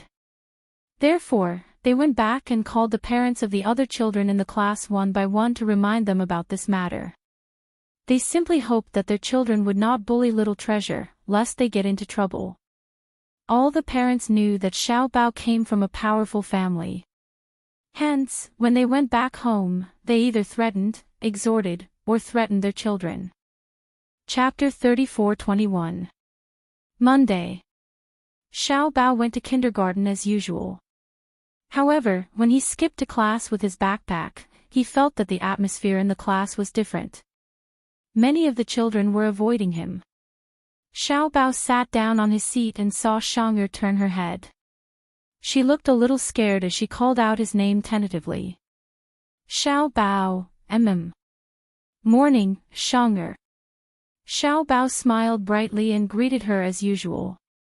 Seeing Xiaobao's gentle smile, Shang'er's heart warmed. Her doubts were dispelled and her face returned to its usual expression of closeness. Morning. Xiaobao looked around and saw that the other children were staring at him. However, when he followed their gazes, the children immediately turned their heads away in fear, not daring to look at him directly. Even the child who usually bullied him the fiercest was careful around him. So strange. Xiaobao muttered strangely, everyone is so strange today. Why are they all looking at me secretly? Xiaobao, Shang'er looked around hesitantly. She suddenly stood up, took his hand, and pulled him out of the classroom. The moment the two of them left, the classroom burst into an uproar. Wow! Shang'er is so bold. How would she dare? Shang'er is so amazing. Shang'er only let go of Xiaobao's hand when they were far away from the classroom. Shang'er, what's going on? Xiaobao scratched his head strangely. What can't be said in the classroom? Before Shang'er could say anything, Xiaobao's eyes lit up and he immediately said, "Ah, I know. There must be some secret, right?" As he said that, he smiled and moved closer to her ear. Shang'er must only want to tell Xiaobao, right? Shang'er was so angry that she didn't know whether to laugh or cry. She said, "Xiaobao, don't you feel that something is wrong today?"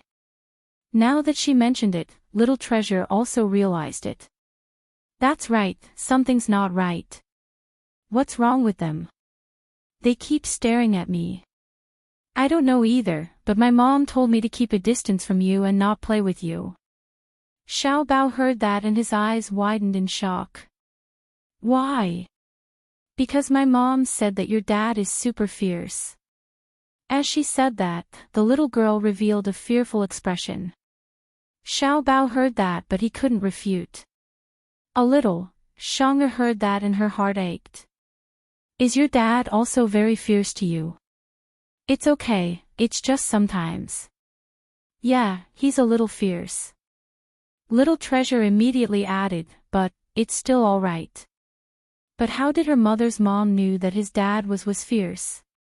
Little Treasure stroked his chin and was slightly puzzled. My mother also said that if we made you unhappy, our family would be in trouble. So, she told me to keep a distance from you. Shang'er said fearfully, Xiaobao, I really like to play with you, but my mom won't let me. But I still want to play with you. You. If I don't do well, don't be angry, okay? She had a pitiful look on her face and was very careful. Xiaobao tugged at her little hand and pursed his lips. I also like to play with Shang'er. Shang'er, don't listen to your mom. My dad isn't that bad. I don't know either. I also think that your dad is quite good. He's handsome and good at games. Chapter 34:22. Did you know? Nuhan transferred schools. Shang'er said again. Xiaobao was a little surprised when he heard this. Although he hated Nuhan, the chubby boy's transfer was too sudden. He was still surprised. What's going on? I heard that he made your father angry, so he was forced to transfer schools. I heard this from my mother too. Xiaobao was suddenly in a daze. Recalling the incident in the parking lot, it was true that Nuhan's family was unreasonable and even snatched his toy. He could tell that his father was very angry. However, he couldn't have transferred schools because of such a small matter, right? Xiao Bao naturally did not know that Gu Jinglian had sent people to smash Nuhan's father's car into pieces. Hence, he felt that Nuhan's family was making a mountain out of a molehill. Shang'er was too lazy to think about it. She said to Xiao Bao, I don't care anymore. No matter what, we'll always be good friends, right? Of course. Shang'er will always be my good friend. Xiao Bao held her hand. The two little kids looked at each other and smiled. The two of them returned to the classroom hand in hand. However, they saw the other children looking at Shang'er and Xiao Bao with awe and fear in their eyes.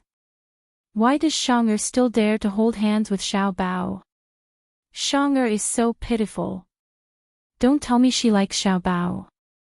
It can't be. When Xiao Bao returned to his seat, he felt countless pairs of eyes staring at him from behind. It was like being pricked by needles. This feeling was very strange. It was as if he had suddenly become an outcast and was being ostracized. Xiao Bao turned around, feeling wronged.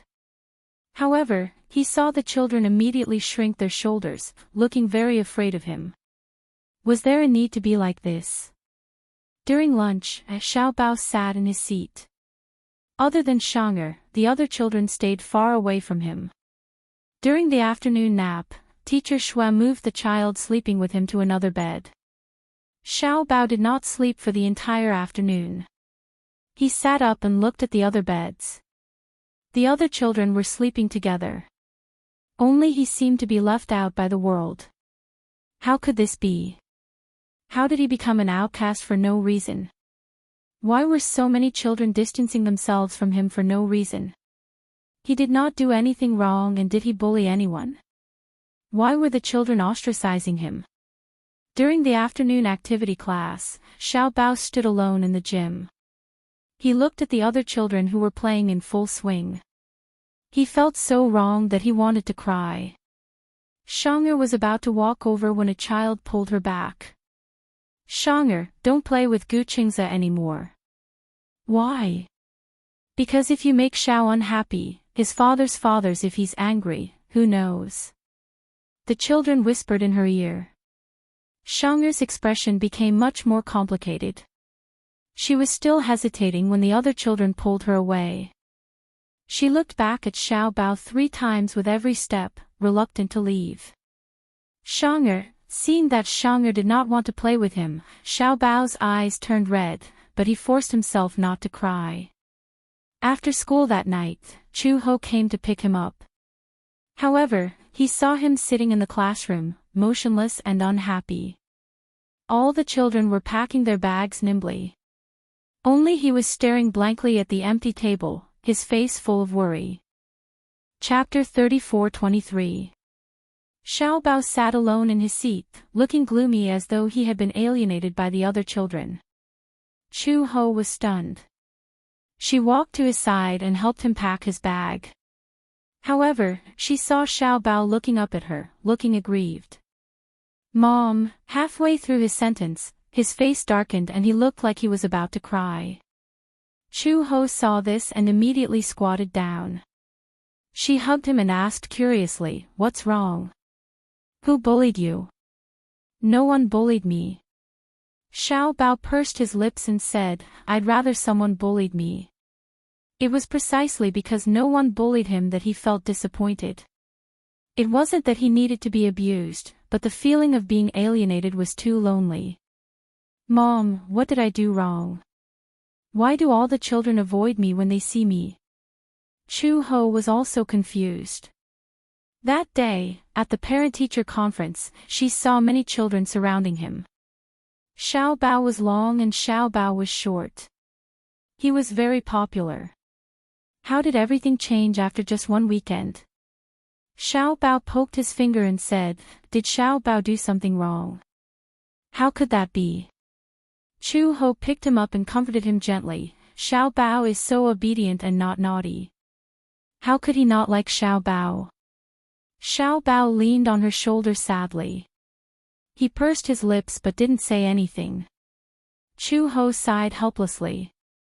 She carried him with one hand and carried her bag with the other. When she walked out of the classroom, a group of parents stared at her in shock. Wasn't she too awesome? She carried the child with one hand and carried her bag with the other. She didn't look like she was struggling at all. It was as though she was carrying a ball of cotton. How could this woman be so strong? How could they have known that Chu Ho was an Interpol officer? She used to be a mercenary and had undergone high-intensity physical training. Don't look at how skinny she is. If you roll up your sleeves, you can see that her muscles are well developed. They are not overly muscular, but there is no excess fat. They are all fine muscles. Carrying Xiao Bao with one hand was a piece of cake. When they returned to the Gu residence, Xiao Bao locked himself in the room. He stayed in the room alone and played with building blocks unhappily. These were building blocks that Uncle Fu had bought for him. When Uncle Fu saw that Xiao Bao seemed to be unhappy after coming back, he couldn't help but feel strange.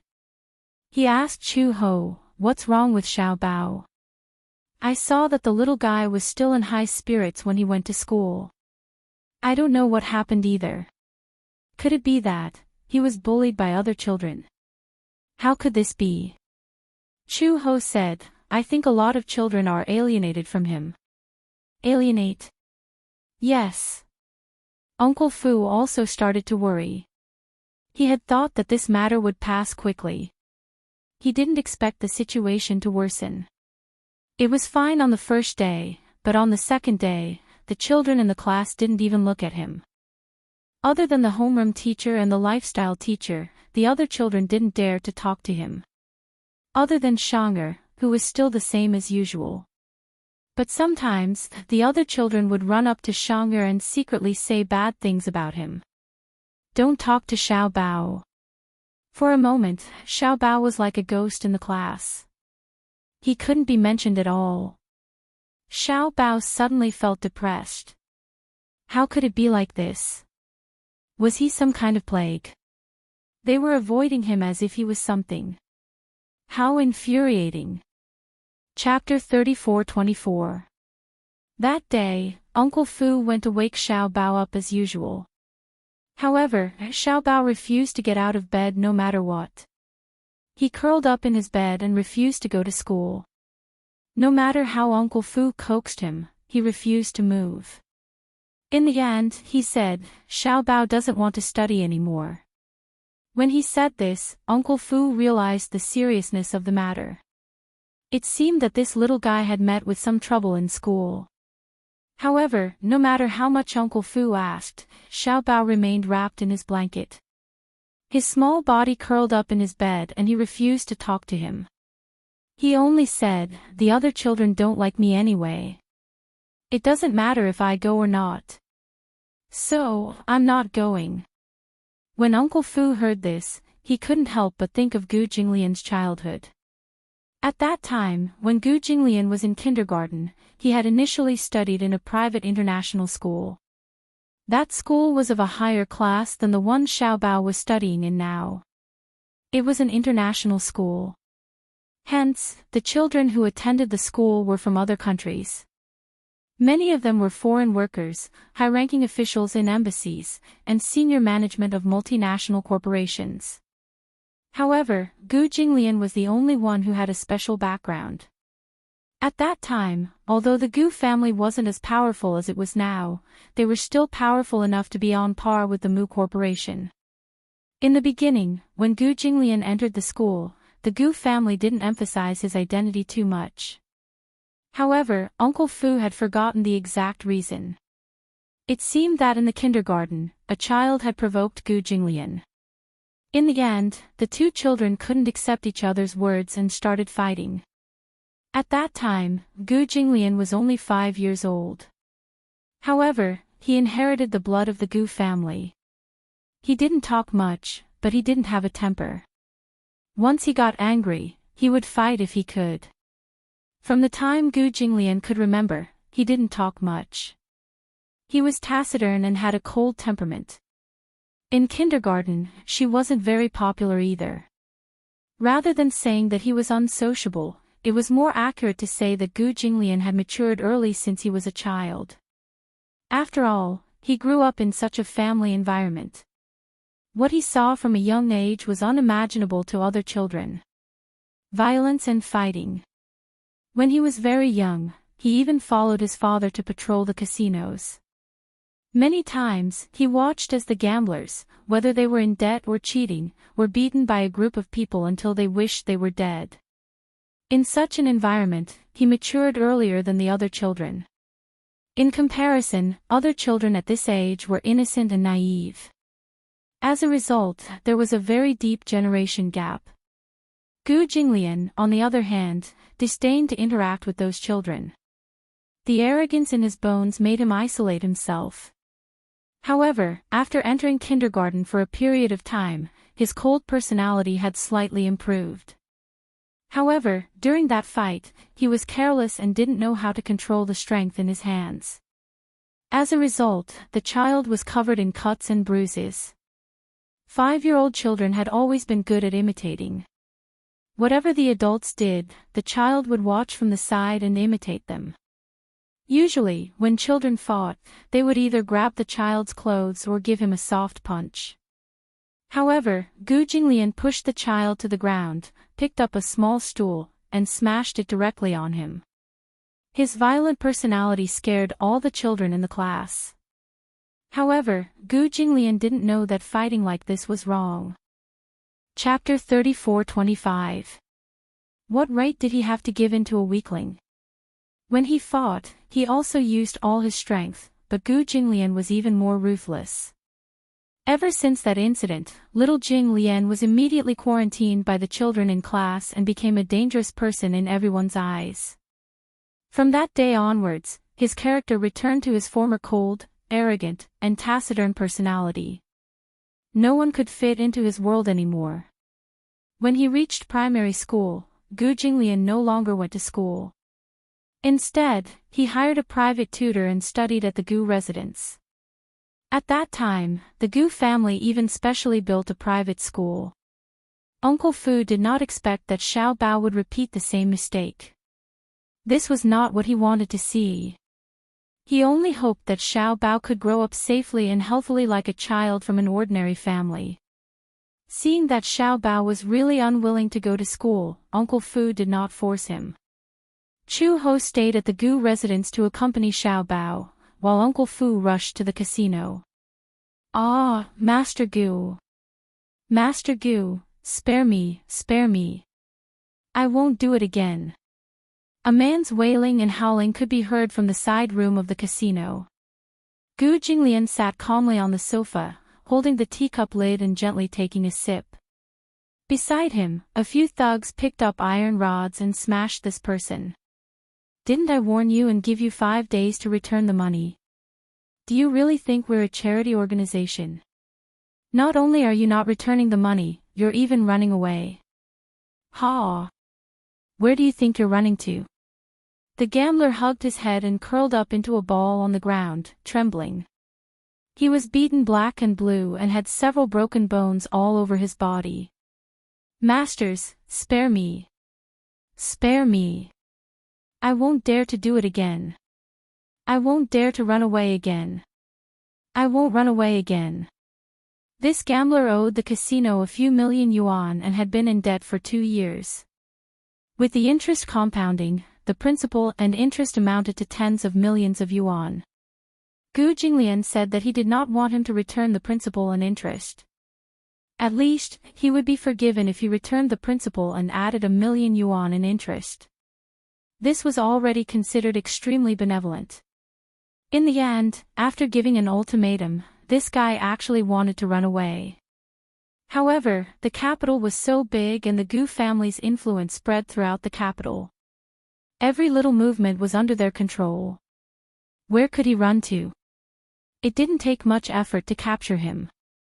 Naturally, he had to teach him a lesson. The casino had 2 major sources of income. One was the probability advantage of the game. Don't talk about winning and losing, and don't brag about your amazing gambling skills. Gambling skills were a part of it, but it wasn't invincible. Regardless of the rules of the game, the banker's win rate was always above 60%. Other than that, the other part was through the use of high interest rates to become an objective source of profit. Usually, gamblers would want to make more money after winning money at the gambling table. Some games had a high threshold, so borrowing money was a natural thing to do. And those who lost money would naturally be unwilling to accept it. Therefore, they would also want to borrow money to win back the money they lost. They could not rule out the possibility that they were really lucky and won the money back. However, the money they won might not even be enough to pay the interest. If the winner continued to gamble, it was very likely that he would lose everything in an instant and fail at the last hurdle. In other words, very little of the casino's money flowed out. It would always be a cycle. However, some people just could not see through it. There were many people who lost their family fortune overnight. Very few people could leave the casino triumphantly. Chapter 34:26. When Uncle Fu pushed the door open and entered, the man was already on his last breath and was being dragged out. When Gu Jinglian saw him, he raised his eyebrows and asked, "Why are you here?" "Old master, something has happened." Uncle Fu said vaguely. "What's the matter?" He walked over to Gu Jinglian's ear and whispered a few words. When Gu Jinglian returned to the Gu residence, he went upstairs and hurriedly pushed open the bedroom door. He saw Chu Ho sitting by the window with a helpless look on his face. On the bed, the blanket was bulging. Xiao Bao was curled up under the blanket, motionless. This guy, Gu Jinglian walked over and sat down on the side of the bed. He patted the bed gently with his large palm. The blanket was opened slightly. A pair of red eyes looked out through the opening. When he saw that it was Gu Jinglian, his eyes reddened even more. His eyes were filled with tears and he looked extremely aggrieved. Gu Jinglian glanced at him and his tone became gentler. "What's the matter? Why won't he go to school?" Xiao Bao sullenly shrunk back under the blanket. Even his eyes were not exposed. Gu Jinglian seemed to be deep in thought. He looked at Chu Ho, as if asking him what had happened with his eyes. Chu Ho said frankly, "He won't say anything. He's been like this since a few days ago. He said that he's been neglected and alienated by the other kids." Neglected? Gu Jinglian frowned. He could not figure out the reason. At this moment, Xiao Bao's choked voice came from under the blanket. "The other kids don't like me. They don't want to play with me. They're afraid of me, they hate me, they say bad things about me." Gu Jinglian lifted the blanket and saw Xiao Bao curled up on the bed with his arms wrapped around his knees. His face was wet with tears and his eyelashes were clumped together because of his tears. His little mouth was puckered and he looked extremely aggrieved. He stubbornly wiped away his tears, but new tears flowed out. Gu Jinglian could not help but feel sorry for her. He spread out his body and patted his thigh lightly. "Come here." When Xiao Bao heard this, he was initially unmoved. However, after hesitating for a while, he finally crawled to his side on all fours. Gu Jinglian said, "Daddy, carry me." For some reason, because of these 3 words, Xiao Bao's nose became even more sour. Grievances welled up in his heart and he burst into tears. He crawled into Gu Jinglian's arms and wrapped his 2 small hands tightly around his neck. His hands were wet. What was that? Gu Jinglian frowned. He had a perverted obsession with cleanliness. His hands were sticky and he could tell from the touch. His hands were wet with tears. Then, she heard him sniff hard. Gu Jinglian's frown deepened. Not just tears. And his snot. The alarm bells in Gu Jinglian's head rang loudly. When Chu Ho saw this, he almost could not help but break down. One had to know that Gu Jinglian's obsession with cleanliness was quite perverted. In the past, there was a subordinate who touched his table without washing his hands. Gu Jinglian flew into a rage on the spot and sent people to disinfect the entire room 3 times. That subordinate was so scared that he was trembling in fear, afraid that he would lose his hands. Not to mention Xiao Bao's hands that were stained with tears and snot. Chu Ho was worried that Gu Jinglian would suddenly fly into a rage. However, the man endured it desperately and kept taking deep breaths. Xiao Bao did not see Gu Jinglian's completely ashen face. He hugged the back of his neck tightly and whimpered bitterly, "I don't want to be hated." Sob, sob, sob. Chapter 34:27. Now that Gu Jinglian was here, Xiao Bao was finally willing to speak. He sobbed as he recounted what had happened. It turned out that all the children in the class thought that he was the one who had caused Nuo Han to transfer schools. It was not that the children liked Nuo Han, but because of what had happened to Nuo Han, they were afraid of Xiao Bao. They might not have seen how Nuo Han had ostracized Xiao Bao. They only thought that if they played with Xiao Bao and angered him, then one of them would be the next to transfer schools. For a moment, Gu Qing's name seemed to be regarded as a devil. All the children began to fear him from the bottom of their hearts. Xiao Bao felt extremely wronged. He felt that he had been isolated for no reason. Gu Jinglian's face darkened when he heard this. Uncle Fu had said that something had happened to Xiao Bao. He had thought that it was something important and had taken time out of his busy schedule to come back. In the end, it was because of this.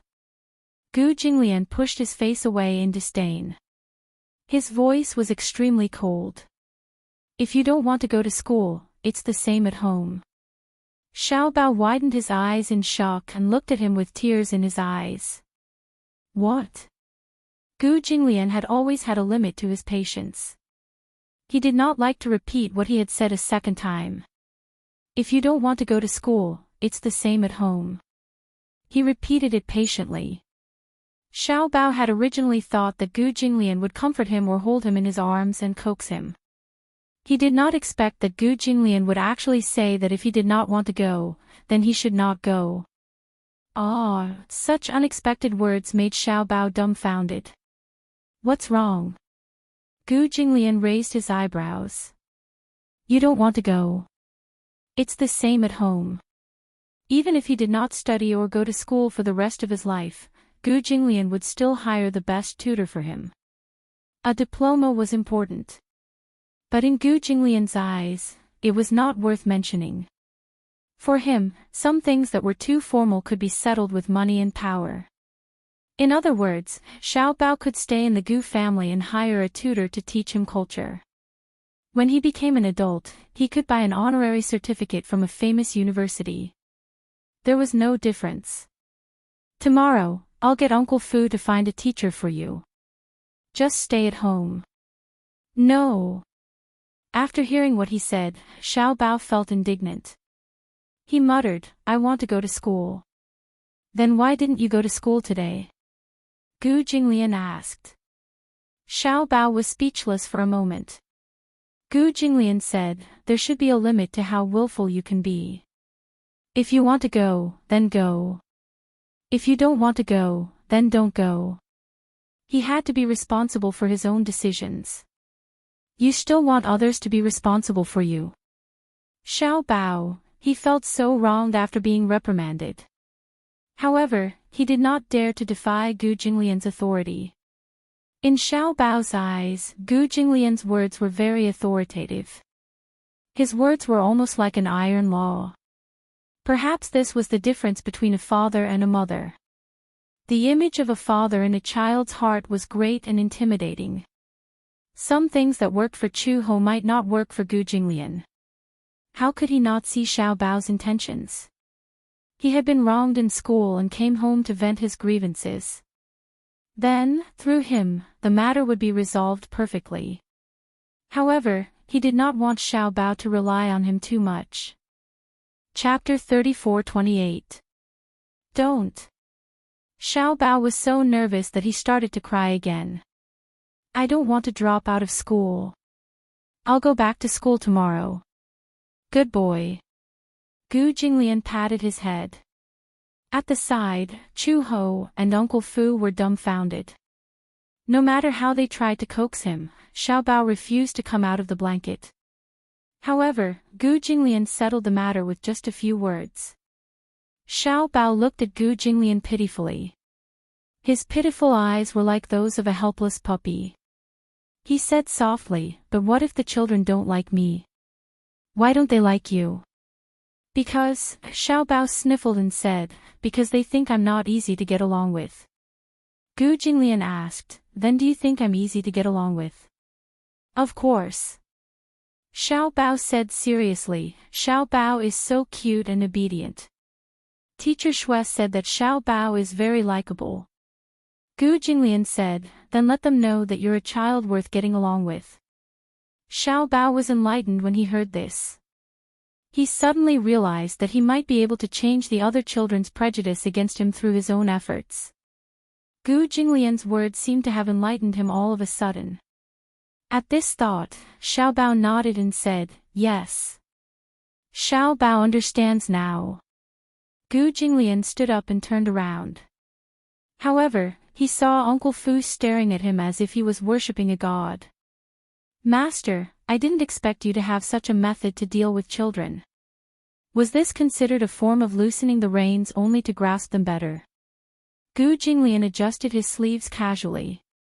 His gaze was very cold. "Children are delicate. There's no need to spoil them." Uncle Fu was speechless.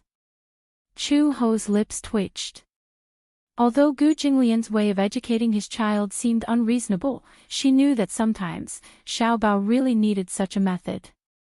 The child was too delicate, and in Xiao Bao's eyes, Chu Ho did not seem to have much of a deterrent force.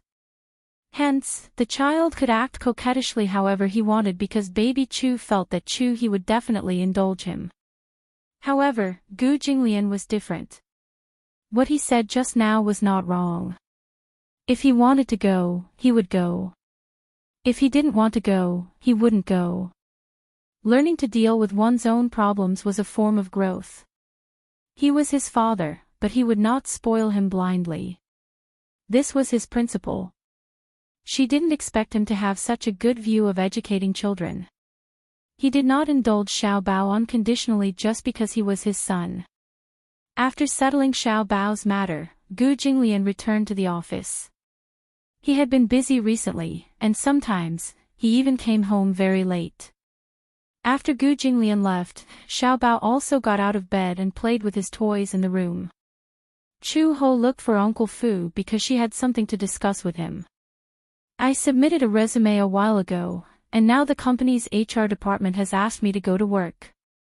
Uncle Fu was a little surprised when he heard this. "You found a job?"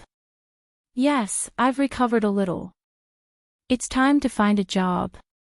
She had to thank Uncle Fu for getting her various identification documents ready. She thought that she couldn't stay in the Gu family forever and do nothing. She couldn't stay idle, and she didn't like to live a life of being taken care of. Uncle Fu hesitated for a moment and asked casually, "What job?" "Anti-mafia police." What the hell? Uncle Fu was confused. There was no need to elaborate on Gu Jinglian's identity. Chapter 34-29. One black and one white, the other black and white, the other black and white. It was simply wonderful. Chu Ho saw that Uncle Fu's expression was a little strange and couldn't help but ask, "Is there a problem? Are you sure you want to do this job?" Uncle Fu said vaguely, "Old master will be very angry if he finds out." "What right does he have to be angry?" Chu Ho said unhappily, "Do I need to ask for his opinion on what kind of job I want?" Cough, cough, cough. Uncle Fu cleared his throat and said, "Xiao Bao must be the most special child." "Why do you say that?" "Dad is black and Mom is black and white." This. Uncle Fu looked a little embarrassed. Chu Ho was speechless. At night, Gu Jinglian returned to the Gu residence from the company. He had just gone upstairs when Uncle Fu saw that he was back and immediately went up to him. "Old master," he saw that Uncle Fu looked hesitant and didn't know what was going on. He raised his eyebrows and thought that something had happened to Xiao Bao again. "What is it?" "It's like this." Uncle Fu cleared his throat and wanted to talk to him about this matter. "Chu Ho has found a job." Gu Jinglian was slightly stunned when he heard this. "Why is she looking for a job?" "She said that she wants to rely on herself to support herself," Uncle Fu said truthfully. During this period, Chu Ho had been idle at home because of her health and did not have any source of income. All her expenses were paid by the Gu family. Sometimes, Chu Ho would pick Xiao Bao up from school and Xiao Bao would ask her to buy him any toys that he wanted. However, she didn't have any money on her. Many times, she had to bite the bullet and ask Uncle Fu to buy the toys for her. Then, Uncle Fu would buy the toys for her. It wasn't that Uncle Fu didn't want to give her money, but she felt that it was too embarrassing to take someone else's money. Chu Ho had a strong personality and never liked to live under someone else's roof. Therefore, after her health improved a little, she submitted a few resumes. In fact, the police station did not have an anti-gang position, but most police stations would have an anti-gang department. Thus, the anti-mafia police department was created. However, the organization of the anti-mafia department was different from that of the ordinary police. This department had even stricter requirements for the police.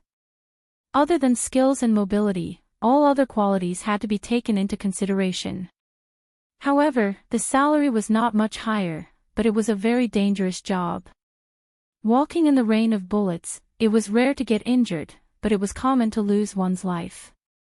Therefore, most of the people who were recruited for this profession were retired soldiers or those who were transferred from the special forces. Therefore, this position was not very glamorous, and it was very difficult to recruit anyone. After all, the mindset of young people nowadays was different from before. Their lives were above everything else.